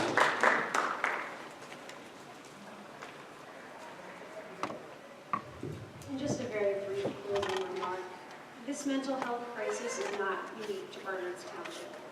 Our fellow districts close by are seeing it. We're seeing it nationwide. We read about it all the time online.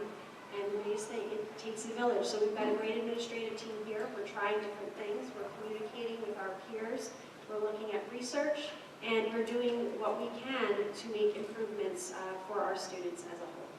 Thank you.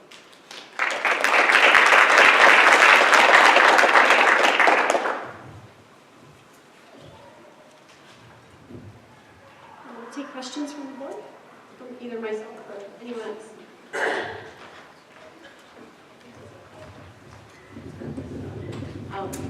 First of all, I want to thank you, Mrs. Shadis, for pulling together a very comprehensive and thorough presentation. Some of the statistics and figures are upsetting and distressing, but it's good to have it presented to us.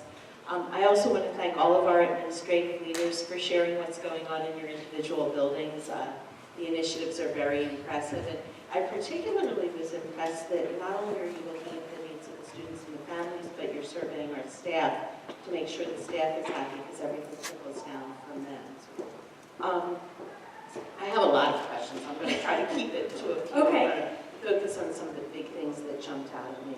I noticed that the number of students seeing our student assistance counselors at Rich has almost doubled.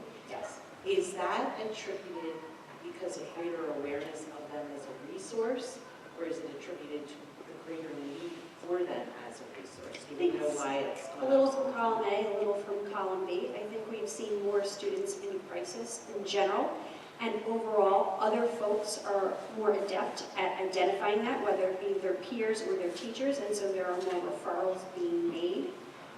I don't know that the self-referrals to SACs have gone up any drastic amount, but they are definitely more of a name in the school, whether it be through health classes or the Week of Respect and different things that they're doing.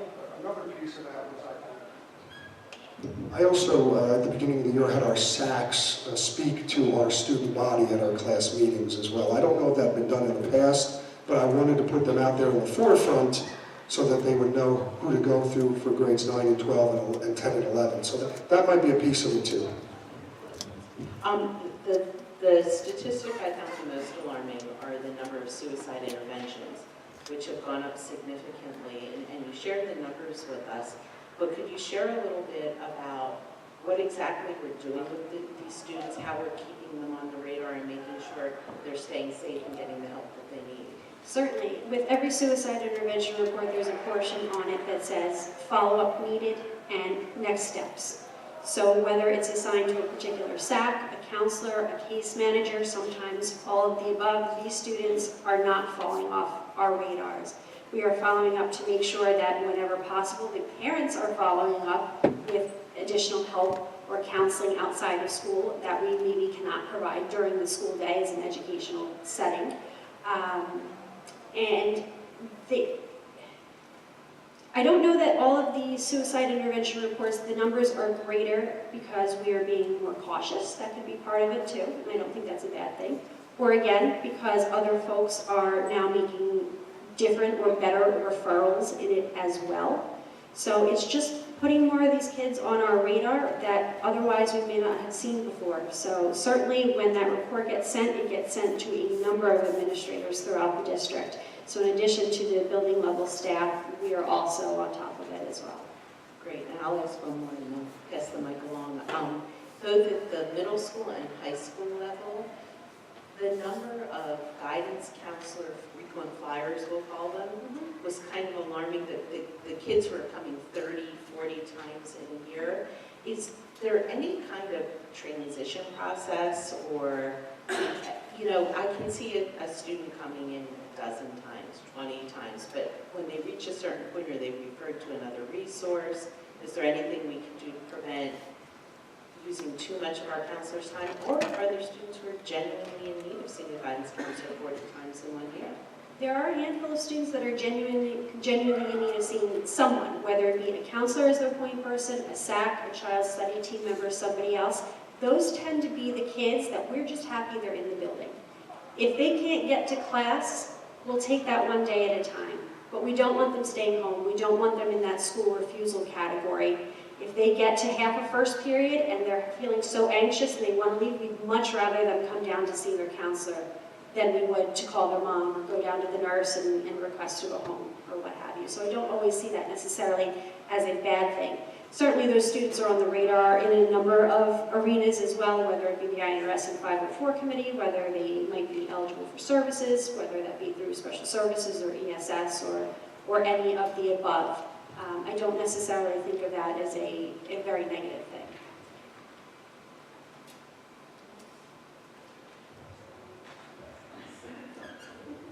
To follow up, I was alarmed also about the number of suicide intervention reports, and particularly at William Manor, where I still think of them as being such babies. And also, it's you say it's even more than what it was in 2016-17. Is there one grade level more than the other, that it's higher, and is there any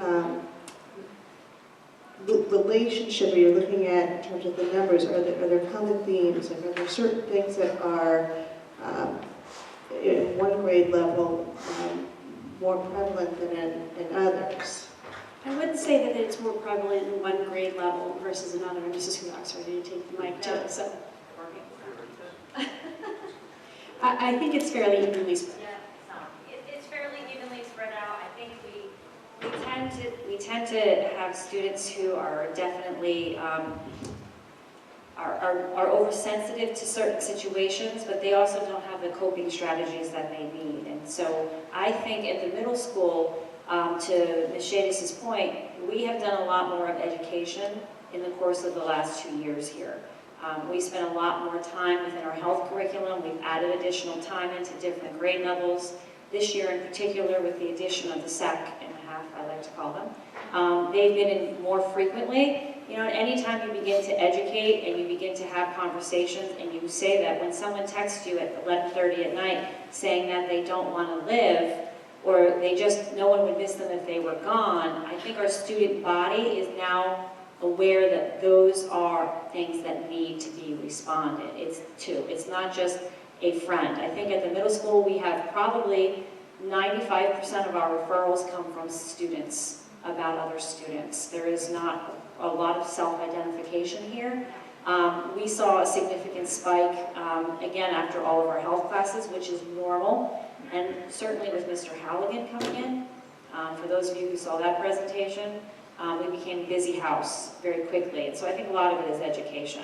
I would tend to say that we see it more significantly in our 7th and 8th graders, but this year is proving me wrong. We're pretty evenly distributed. And then the other question related to the elementary school and the refusals. It seems like the schools are pretty evenly matched, except Liberty Corner has a lot more. What would be the reason for one elementary school having a higher absence or rate than? I can speak to a few students that really stood out that we had to have intense interventions with. I know Mr. Markarian was part of one of them as well. But our numbers now are not as high, but there were a few families that we really had a struggle of getting their children here because of the home life situation, but also because some things were going on for them individually. So I think that's really what it was attributed to those students.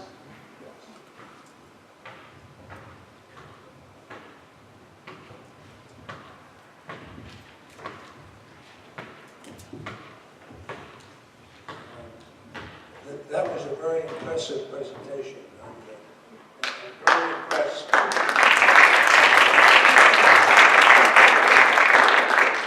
You can fool me in a minute. The number of students that are in trouble, the trouble that there were multiple listings, I'm assuming it's 5 or 10%, but I don't know what that number is. The student body that's in trouble. There's no question we have a very, very serious problem. I'm very impressed. Everybody has a great program in mind. And the suicide rates, check the hospitals. You find it's much higher than what the schools know about.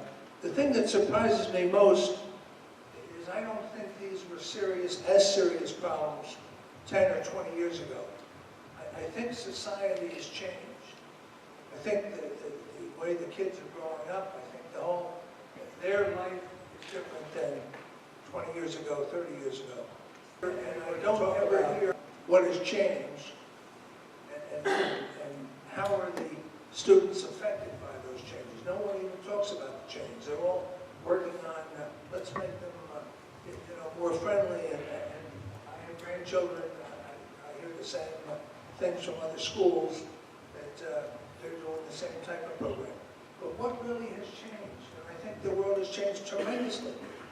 And we're not looking at how the changes affect the kids and trying to understand that better. I think one of the biggest changes that our students face is the technology boom. And there are certainly many, many, many discussions going on about how that affects our students, what we can do about it. Just in the last week, I think there are maybe almost 5, 6 articles that went back and forth regarding technology and mental health and students. Part of the issue is that the folks that are looking at this problem did not experience it. So we are trying to understand it as outsiders, not having lived through it, not having grown up with a cell phone in our hand and constant access 24/7. So I think there's that extra layer of complication, not just us internally within district, but just adults in general who are looking at this problem. And I do think that that's one of the biggest factors. I agree with you. But it's not only the technology, the kids aren't playing and interacting the way they used to. Their whole life has changed. Look at marriages, believe it or not, are slowing down. People are having children later. This is society has changed. And looking at what did it do to the students, what is it doing to the young, is a little bit different than how can we make them better? Because I think every program I heard mentioned is a plus, but I didn't hear anybody talk about, well, here's what was weakened, and here's what we have to fix. And I didn't hear that in the discussion. So I'm very impressed with what you're all doing, but I didn't hear anybody talk about the problem.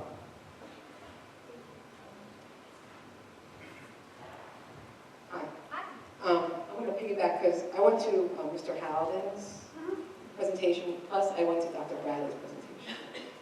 Both those presentations had a very common theme in that social media, cell phones are just destroying kids.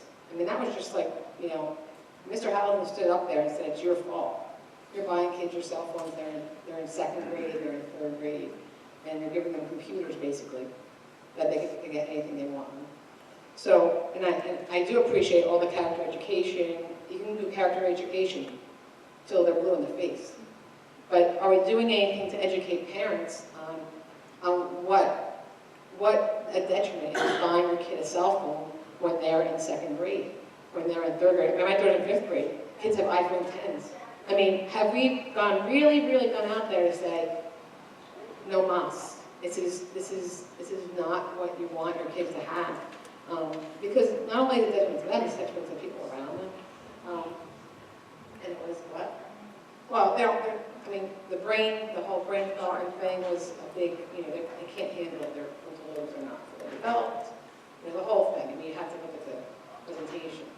Yeah, it's funny that you should mention that too. We were just booking something, Mr. Krause and I, regarding mindfulness and technology, and even how we as adults are using technology and modeling it in inappropriate ways. 100%. So hopefully that date will come out later this week. I just have to make sure we got the pack. Right, on March 21st, we're actually having an undercover FBI agent come and speak to the parents specifically. He was a connection through one of our families, one of our parents who is an FBI agent in town. So he is going to be talking to the parents and to the kids on the 21st. Again, it becomes the problem of, the parents' desire to have constant communication for the safety of their child versus their child having 100% access to anything and anyone. And to your point, I think we at the school level, each of us has different philosophies on the cell phones and the purpose and the intent for educational reasons, but they're only with us for a certain amount of time. And, clearly we need to continue to educate our families about how we can help them navigate. And to Ms. Jadis's point, none of us had them as a child, so we don't understand the addiction that it has now created in our youth. And I can't even keep up with each one of these new apps and how to disable them and what not to do, and it's exhausting. And so I think the more opportunities we can educate, the better response of parents coming from the community. I think it's got to be a joint effort, absolutely. Because even looking at the climate results for Waynos, I was almost going to start laughing when kids said they were on their phones for 2.5 hours. I was like, oh really, 2.5 hours? Like when? Like from 12 to 2 in the morning? Because that's an underestimate. I mean, just from my I would agree. household. Yeah, I would agree. Even if they say they're doing their homework on their phones, yeah, that chance of that. I would agree. So, I mean, I'm just, it's just, I feel like it's underestimated. It's kind of like a... And that came from the kids. Well, of course. Of course, they underestimate everything. Yeah, but, just a concern. Just, and I might be more sensitive to it because I see it in my own kids, and it really is starting to bother me about if you take your kid's phone away, they have like a real meltdown. And when my daughter's friend's saying she's going to give up Snapchat for Lent, you know there's a problem. When an 8th grader wants to do that they feel like that they have to take a step back. So, I don't know, it's just an ongoing thing that I think that can be incorporated into this whole discussion. That's all.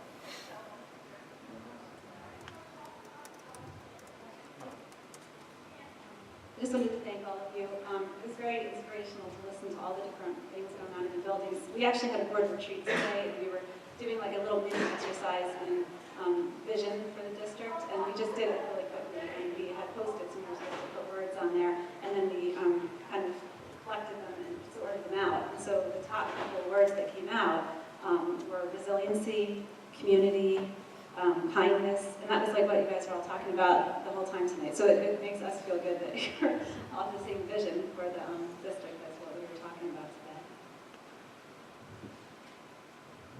And I just wanted to comment how over the last couple of years, I've just seen like so much change and so much improvement in this area, both in the area of additional staff coming on board and the increase in the character programs and stuff. So, thanks for coming and for doing such a thorough presentation. Thank you for your support as well.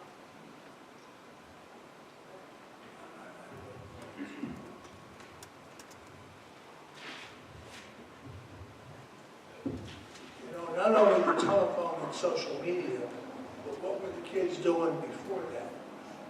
And no one's focused on their life before the phone, the social media. Something changed radically. It's not just the time on the phone, it's what they were doing that stopped. It's a twofold problem. One thing that we're doing at Cedar Hill, we recognize that organic play has really decreased. Kids don't really have unorganized play dates. Everything is very scheduled, so we recognize that need to give them some time in a supervised setting to have organic play and just team building activities. So one thing, and actually our teachers had come to us with the idea, it's called Project Morning, and we have a number of our teachers, rather than giving the kids busy work for the first 20 minutes of the day as the students are filing in, they have different stations set up. One might be creative thinking, one might be a station where they have to work together, and it gives them the opportunity to experience conflict, experience having to make connections with others and work through different things in a supervised setting. So the teachers have been very excited about it. The kids look forward to it. They actually have been coming in on time because they don't want to miss their project morning. And we found that it really does foster that organic time that the kids have been missing. I hope it works. It's been working very well.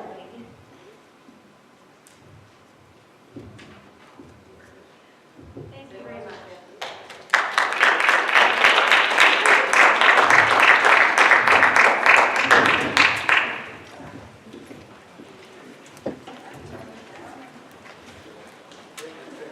Okay, we're gonna take a 5-minute stretch break, and the board will reconvene on the stage in a few minutes. Thanks for your patience.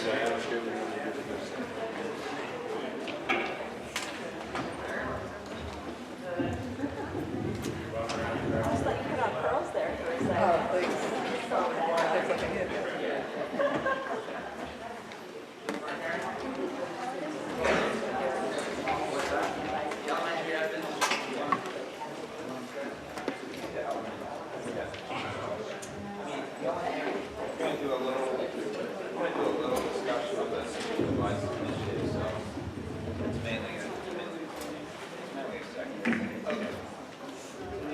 you want to stay with the student device initiative. We're going to go to that next. I think it's kind of related. But, you know, hey, get late. You got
Okay, I think all the board members are back, so we'll get back onto the agenda. The next thing on the agenda is the superintendent's report. There's 2 items, so we're going to move and vote on number 1 before we discuss number 2. So would someone like to make a motion for number 1? Mrs. Stormer and Mrs. Gray seconding it. Does anyone have any questions about item number 1?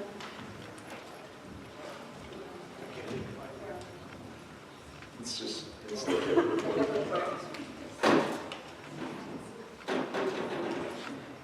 Okay, can we have a roll call, please? Mr. Byrne? Number 1 is yes. we're only voting on one. We're just voting on number 1. Mrs. Smarter? Yes. Mrs. Gray? Yes. Mr. Sash?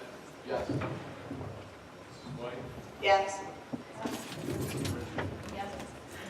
Mrs. Porter? Yes. Mrs. Wolfe? Yes. Yes. Madam President? Thank you. Okay, now we're going to have a discussion about number 2. First, Mr. Martin, we'll pick that up.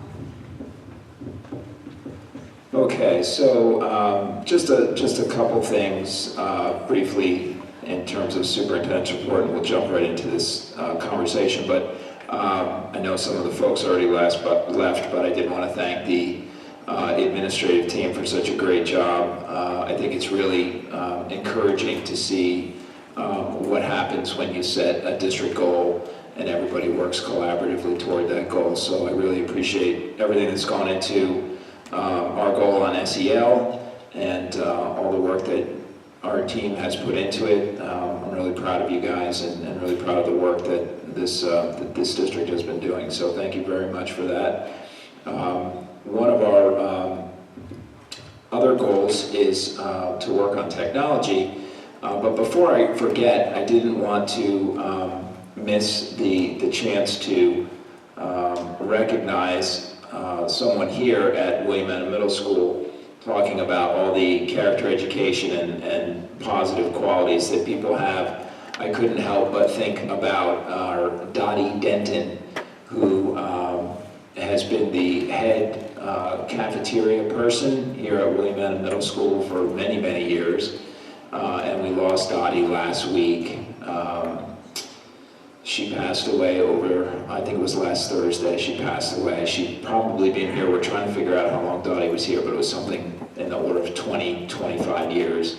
And she was 78 years old, still coming to work every day with a smile on her face, taking care of the kids in the cafeteria. So Dottie's going to be missed, and I know Karen and I are talking about how we can maybe do some things with a character spin on it for the kids here at William N. And I know I'm going to miss her. I'll tell you, every time I came to Annan to visit Karen for whatever, Karen was always number 2. I'd start by cutting through the boiler room and going to say hi to Dottie, and then get over to Karen. So it's a really heartbreaking thing for all of us, and she was a member of our family. And oftentimes, I think the support staff get overlooked, and Dottie was a really important member of the team, so we're going to miss her. But with that said, we want to talk a little bit about an update to some things going on with respect to the Student Device Initiative, which is actually a significant part of one of the other district goals that we have, which is to try to figure out the best approach in using technology to support our other district goals, which are related to, as we just heard about, SEL, and obviously our other major focus, being a school district, is academic achievement. So in these conversations about using technology to try to be our friend and to be a tool for us to achieve other goals, we've had quite a bit of work done by the administrative team, the parents, the students, and the staff, all collecting information about student devices, technology use in our district. And we've had multiple presentations to the board and suggestions as to how we might be able to move forward with regard to the use of technology. In particular, there's been a lot of discussion about the use of Chromebooks and individual student devices and student-to-computer ratios in the district. And in that regard, we've also been having ongoing committee meetings, as a Board of Education is often wont to do, where we've had discussions about technology within our Board of Education curriculum committees, and of course, the role that technology plays, as we just talked about a little bit here at the end of our last presentation, with regard to the social, emotional well-being of students. Technology has also been a topic of conversation in our ad hoc committee on SEL. So with those things in mind, as we move forward, I have asked some follow-up questions to the staff, in particular the staff at Ridge High School, relative to technology, relative to their use of technology in the classroom, and also relative to the current practice of BYOD, or commonly known as bring your own device, which, as you can imagine, in many classrooms does also capture the students' phones, which certainly can represent a distraction, but they can also represent a tool to help students do work and be productive. And that's something that's been going on for quite a bit of time. So we collected a little bit more information about that as well, and trying to use that to kind of create a bigger picture of everything that's going on. So I know that having had so many conversations already in board meetings about technology and wanting to plan ahead for the future, and also having had some discussions in committee meetings, there was a need to continue this discussion a little bit more tonight at this board meeting to try to help shape what our plans are, at least going into the 18-19 school year, because we're working on our budget and trying to get it buttoned up really in the next 6-7 weeks. And so we're going to take a little bit of time today to kind of review where people's perspectives are on this issue of one-to-one devices and technology in our district, and where to take our next steps, at least for the 18-19 year. So the floor is open for the board. So there's a lot of different aspects to this issue, and I've been trying to kind of sort them out in my mind.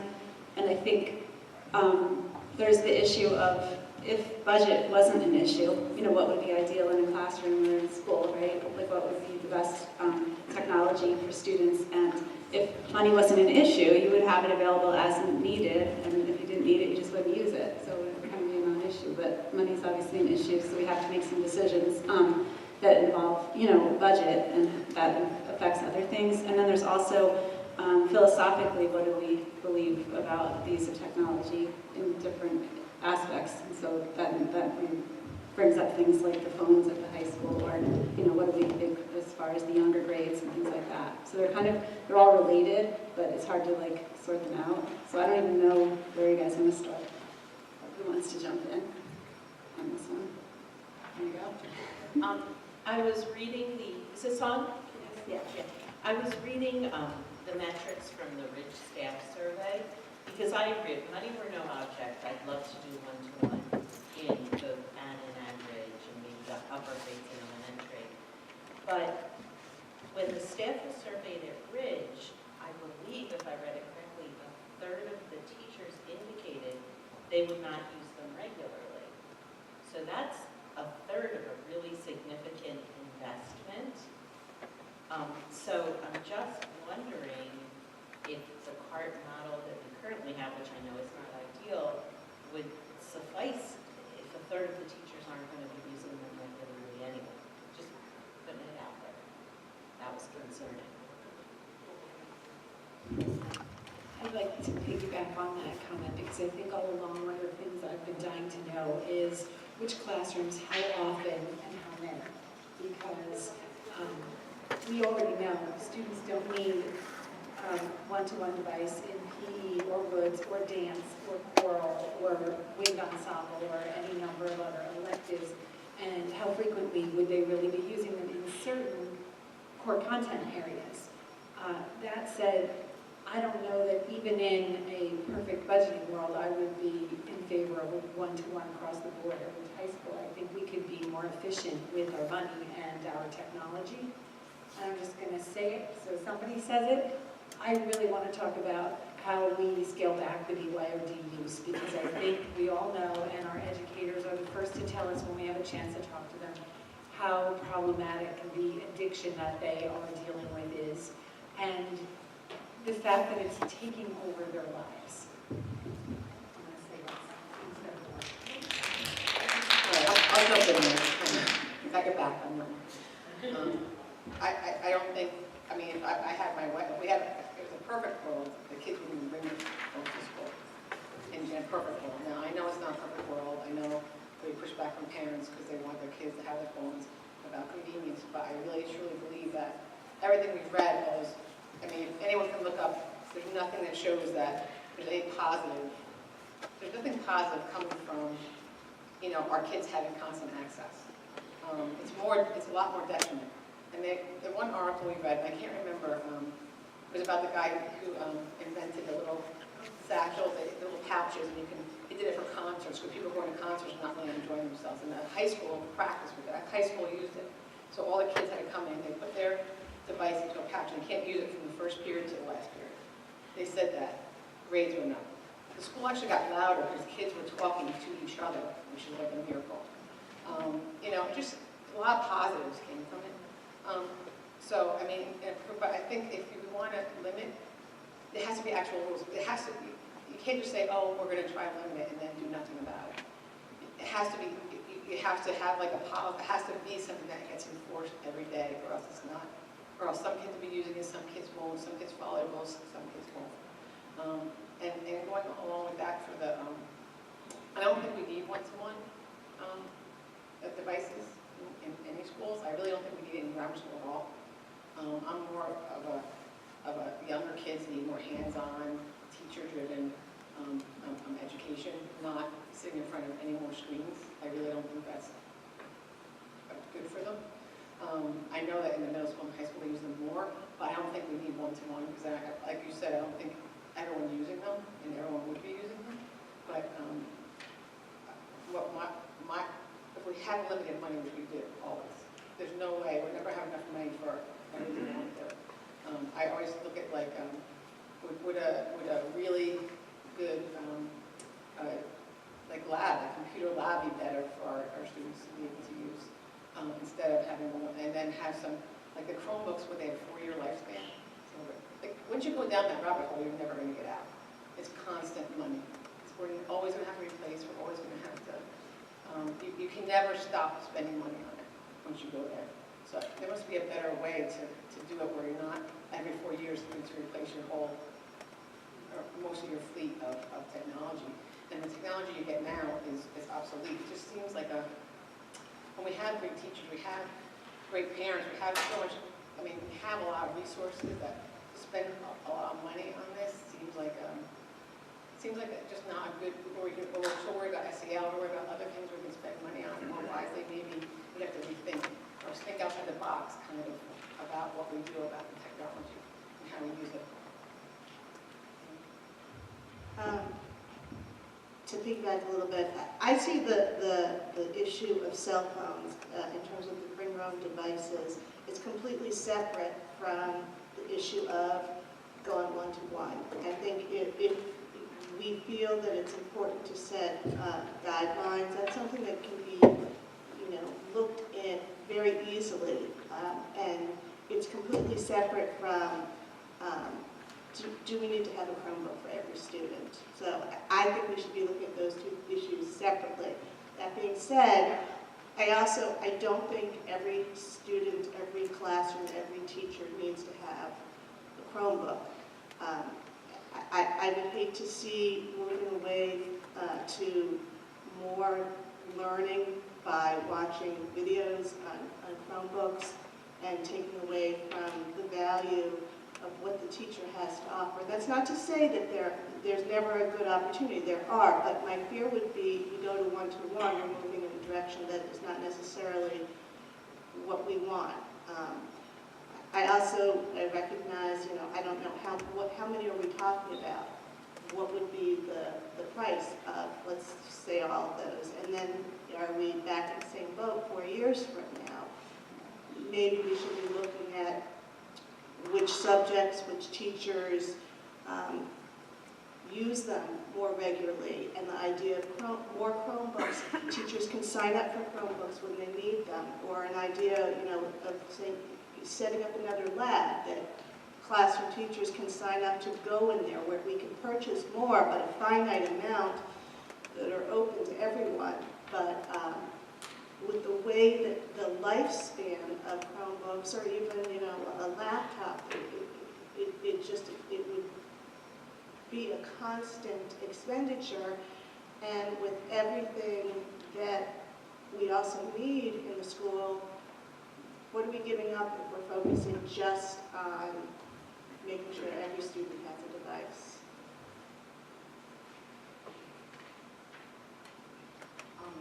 I agree, but that being said, I also want to say I had the opportunity to to observe some lessons at the middle school.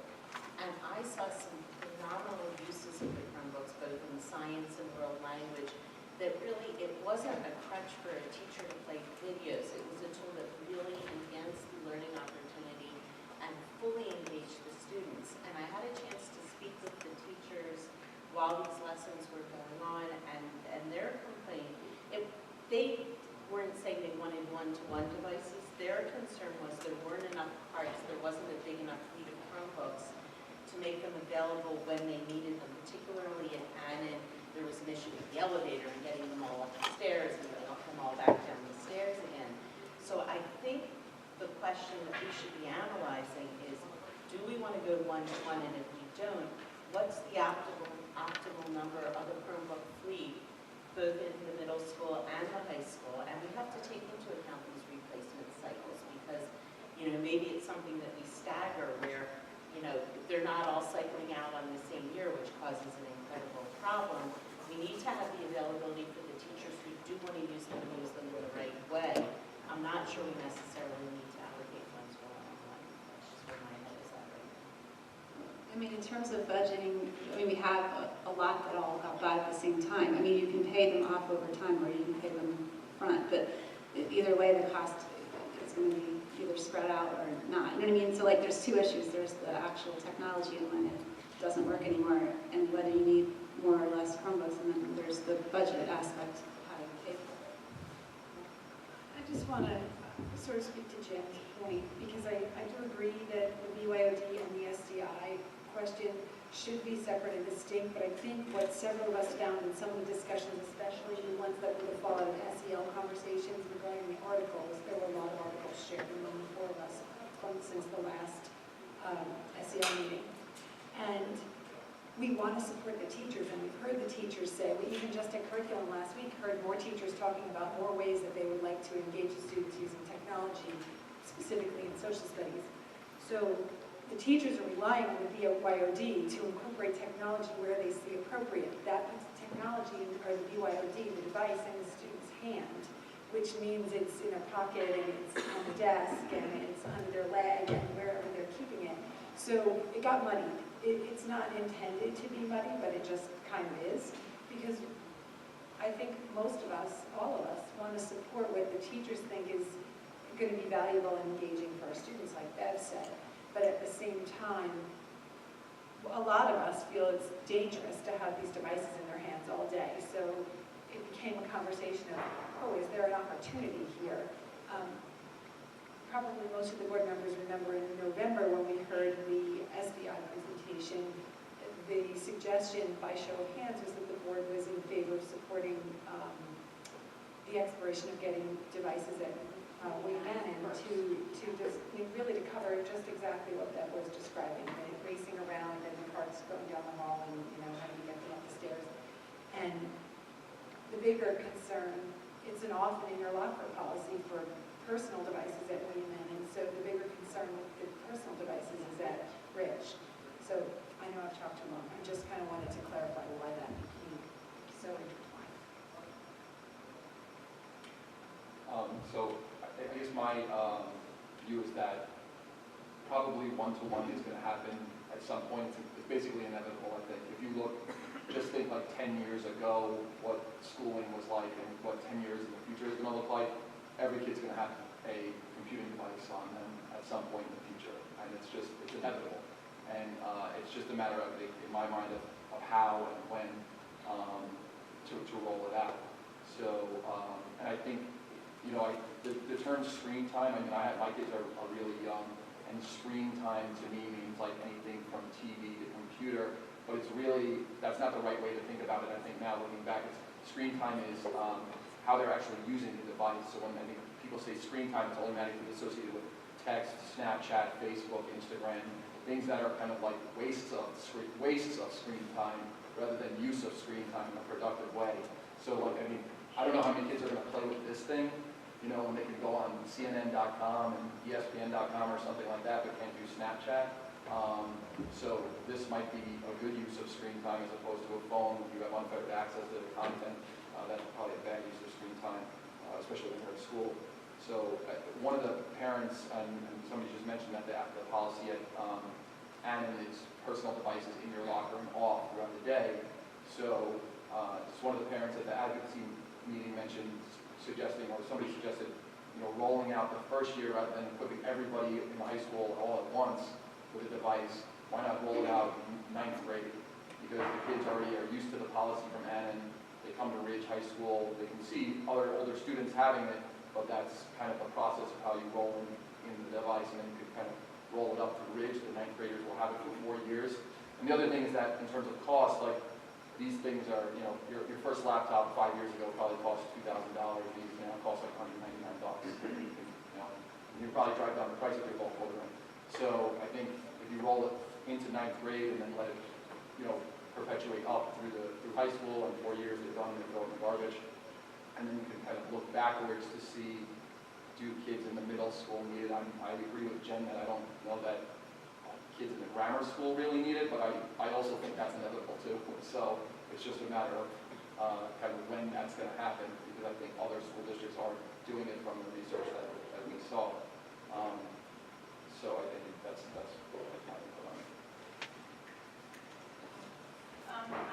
I support technology in the classroom, but I do think that the bringing your own devices to school, especially at high school, is problematic with allowing smartphones to be used. I think that there should be a change in policy to actually say that there should not be phones allowed in the classroom at all. They should either be, kids aren't going to use their lockers, they should go in the hotels, they should be off, they should be in their backpacks, they should not have access to it.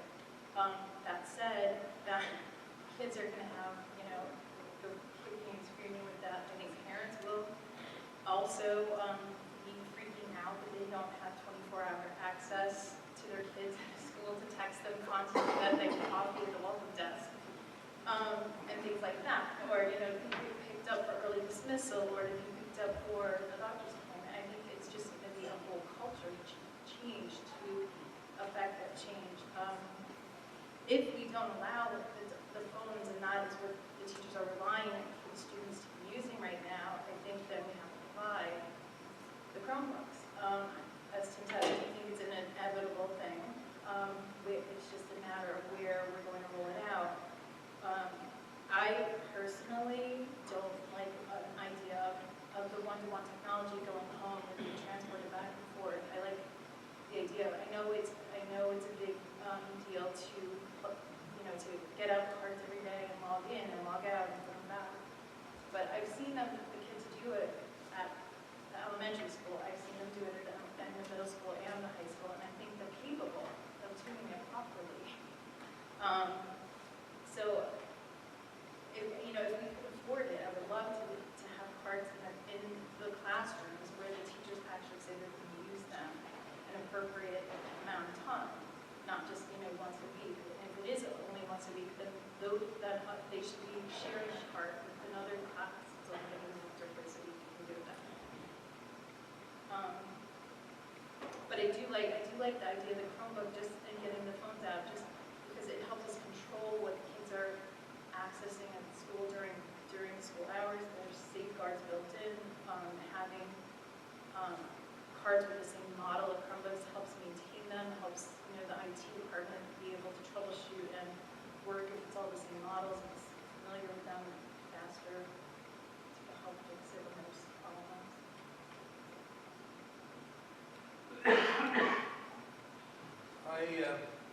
I think some classes do not need the computers. Some classes, certainly math, physics, and the technology courses at the high school, I think you have to have it. But I think more importantly than that, the students really need them at home to do the problem solving, physics, and the different courses. They need the computers. So I don't think they need them in every class. In fact, many of them they probably don't. I sat through 5 classes. Might have been 4, but I think it was 5. One class, the teacher used the computers at the kids' desks 10 minutes out of the hour class or 40-minute class. The rest of the time was teaching.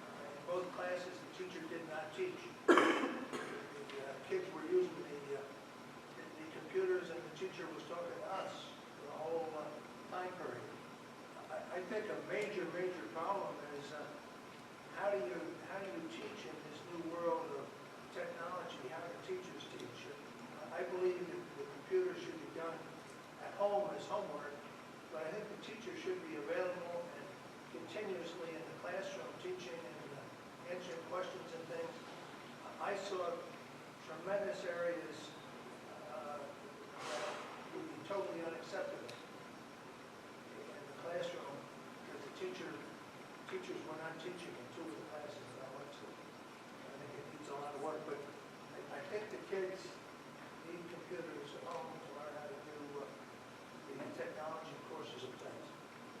The middle school, I might teach them math, and I might not give them computers, other than maybe on a cart, but they can do it manually, and certainly in the elementary school, I would try not to use them other than just on carts occasionally.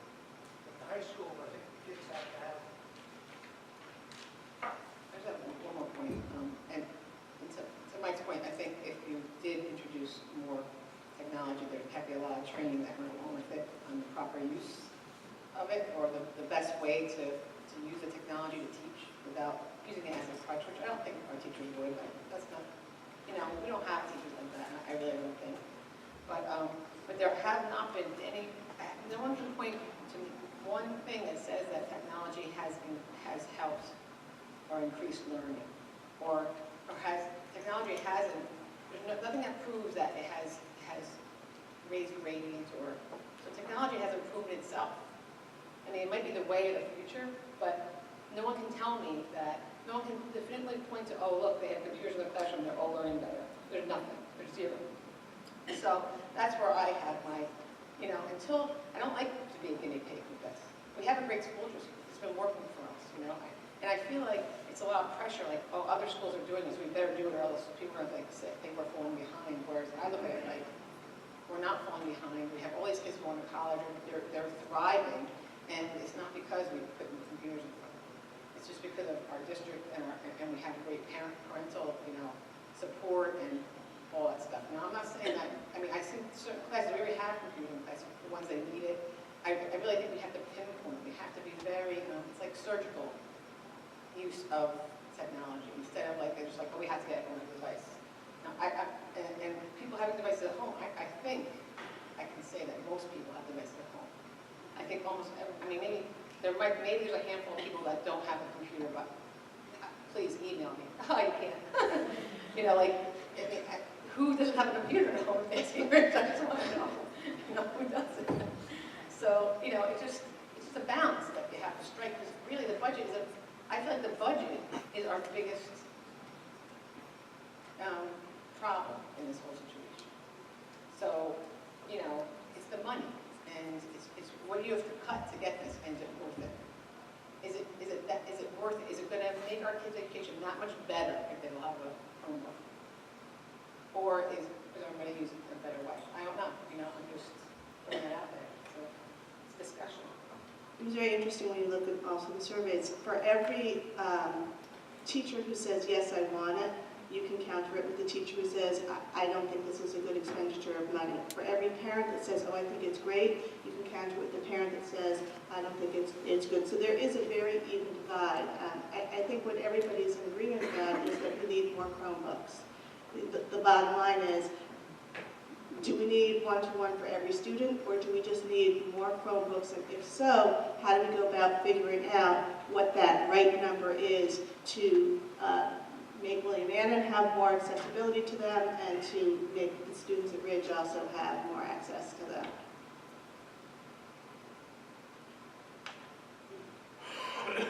And I agree with several of the comments that have been said, and one of the things that I was concerned about with the rollout as originally planned is that Ridge was last, and if there's any way, I think a lot of people have sort of been bringing up that issue with trying to replace the bring your own device, more quickly than 3 years.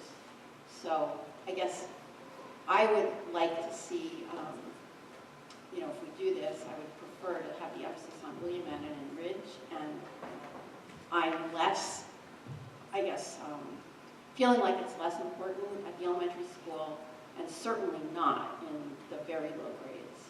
So I would really prefer not to see it in the really early grades.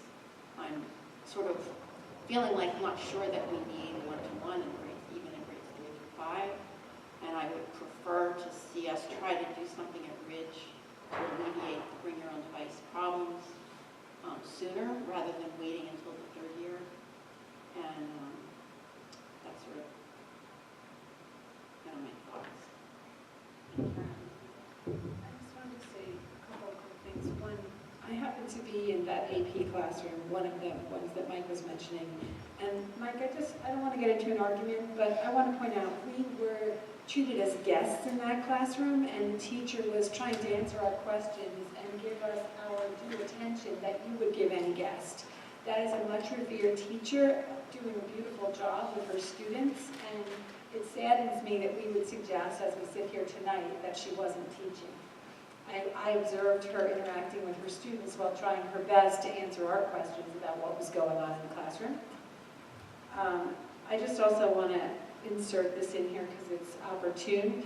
We've talked about a few things that deal with time and the challenges of time, like logging in and logging out and transporting computers to and from spaces. A rotating drop schedule would afford us more time. I just wanted to follow up on one or two different things that people said. There was a couple of comments down at that end about bringing the devices home versus not. And I kind of agree with Mrs. Richmond that I have concerns about the students trying to bring them back and forth to school for various reasons and logistics. I do feel that as a district we should make a Chromebook available to any student who doesn't have a device at home to do their homework, and I think we should find a way to communicate that. I don't think it'll be a lot of people that want that, but I think that would be a good thing to do as we move forward. And then, what was the other thing I was going to say? But Jen said about separating the issue of the phones, and whether we have a policy about that, and the idea of the Chromebooks at the high school. I think it makes it more challenging to have a policy if there are teachers that legitimately are relying on the phones for, kids to do things instructionally, but I still feel like there are things we could do, even with the current amount of Chromebooks, in terms of making a policy that if the phones aren't being used for instructional purposes, they can be in the hotel, and especially during assessments or something when there's no need, that they should be out. So I think we could pursue it separately in addition to, but I think it does complicate it. I wanted to comment on the graphing a curve. If you have the computer in front of you and you want to get the low point or the high point, you can put that in your computer and it'll graph it for you. You instantly see the answer to your problem. If you have to do that manually, piece of graph paper, and you have to, so the computer does help in technology classes. That would be a very great value when we're taking technology. It will improve the learning. I'm not so sure social studies would be the course that I would want the computer. And no matter what you say, those teachers might be great, but they weren't teaching. And we didn't need them in the classroom that day.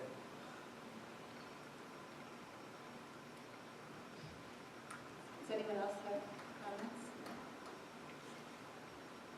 I think there's been a lot of conversations in different committees about technology. I think a couple of different committees are going to continue to discuss it. At the Finance Committee, obviously, because that's an important issue, is how we would finance whatever we need to do. And we have to remember that we have current technology that needs to be maintained. And so regardless of whether we make a decision to increase our amount of Chromebooks, we have to deal with that issue.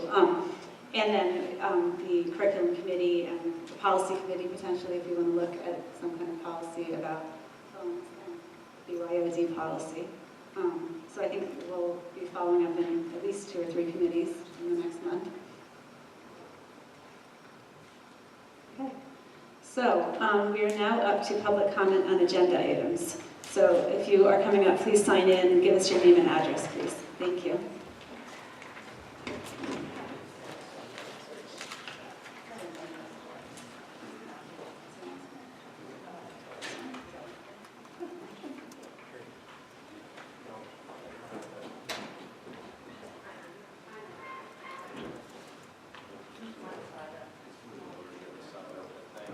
Thanks, Mrs. Zuhai.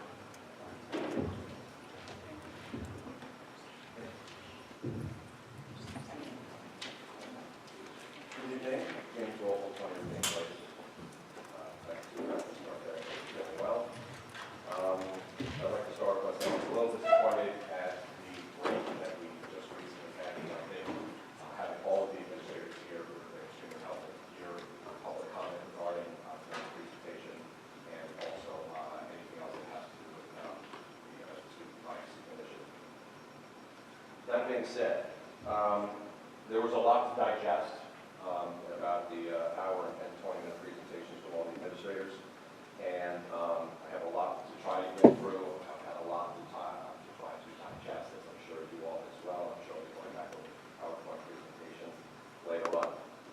To Mr. Burns' point about a shift in society, I think that is a big problem that we have as a teacher. I've experienced it in my 25 years in education. There's been a drastic shift. Kids do not know how to socialize with each other. They don't know how to interact with each other anymore. That is a major issue, not only in my building, but I think you could go to any school across the country and it will be a severe problem. I think technology has a lot to do with that. I think the kids are just so ingrained in immediacy with the information they're allowed to get from their devices that they don't know how to interact, they don't know how to cope, they don't know how to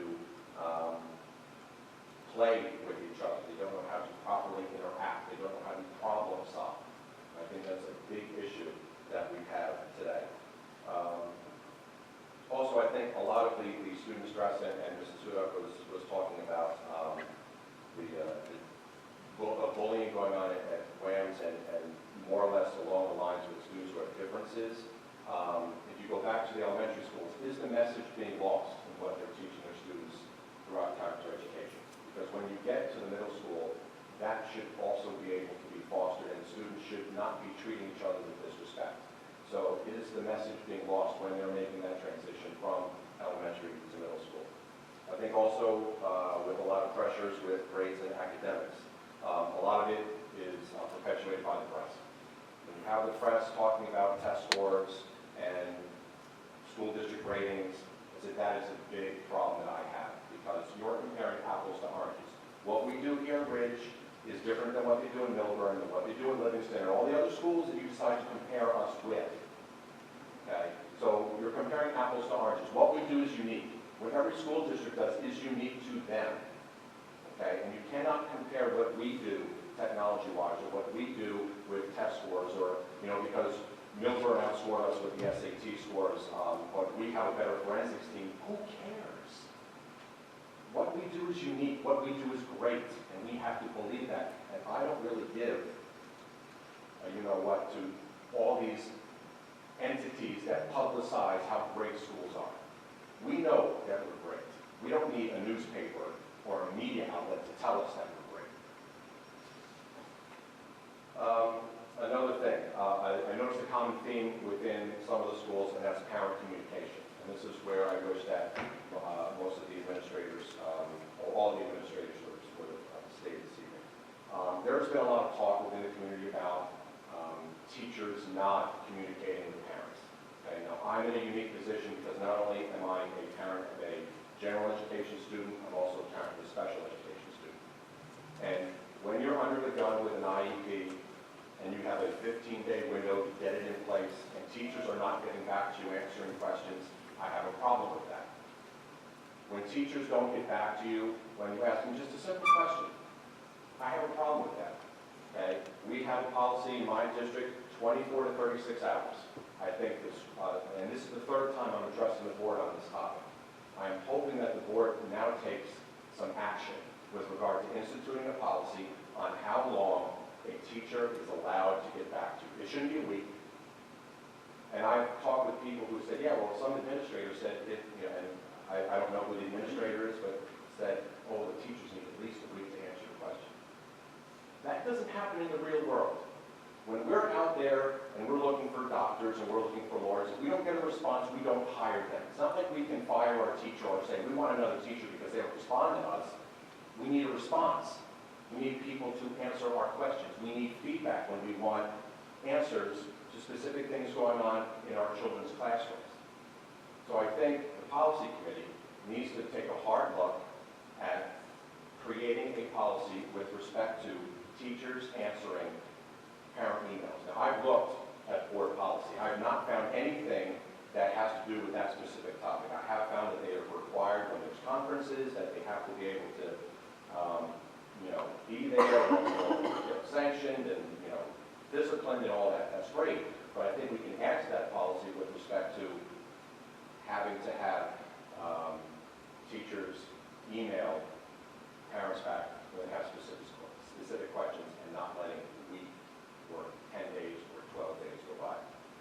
You have about 1 minute to go. Okay, thank you.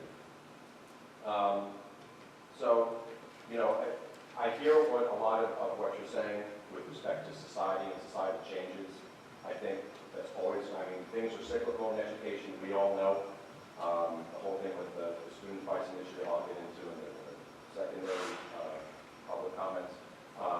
But I just think that each school has their own individualized character education theme. I think what would also help our district if we went to a district-wide character education theme that is across all schools, all buildings, all teachers, everybody is united. We present a united front as educators to our students and put that out to the community. I think that would have a much better impact than each school doing their own thing. And granted, there are great similarities between all of them. There's also major differences. And I think it's important that we present a unified front in that vein. Thank you.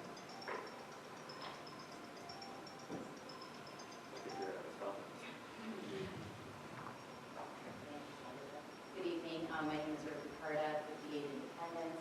I really want to thank the educators and the faculty and the Board of Ed for bringing that presentation here tonight. I've been to a lot of these presentations so far in this academic year, and it doesn't hurt to continue hearing the message. And each time I take away something different as a parent. I do not want to be one of those parents who sits back and complains, this isn't right, this isn't right. I want to show up at the meetings. I want to attend every presentation that is possibly out there. I appreciate that you all are making an effort to have several of these presentations, similar themes, similar common information being presented at different times to accommodate different people's needs. One of the main things today we're talking about are social, emotional well-being of our children, all of them, whether it's the elementary school children, middle school children, or high school students. One of the main things that I am seeing, I have a 3rd grader and I have an 8th grader, and I am already seeing signs of stress in the 8th grader with just trying to do very well, keep up, manage expectations, my expectations as well as her own and those of her teachers. And so far, all is well, but just trying to stay on the right path here. I think that there's a lot of good information that was presented tonight about different stressors and different things that create that stress in our children. And one of the stresses that I'm finding is that there is less sleep available to the students today. And a lot of that, in my opinion, has to do with the start time of Lance and the high school. And on the note of social, emotional well-being and learning and less stress, less suicide rates, less pressure, I would like the board, and I know you've all thought of this in the past, but I'd like to bring it back up to the forefront and discuss the possibility of changing the Lance start time, maybe by a half hour, maybe the high school by a half hour,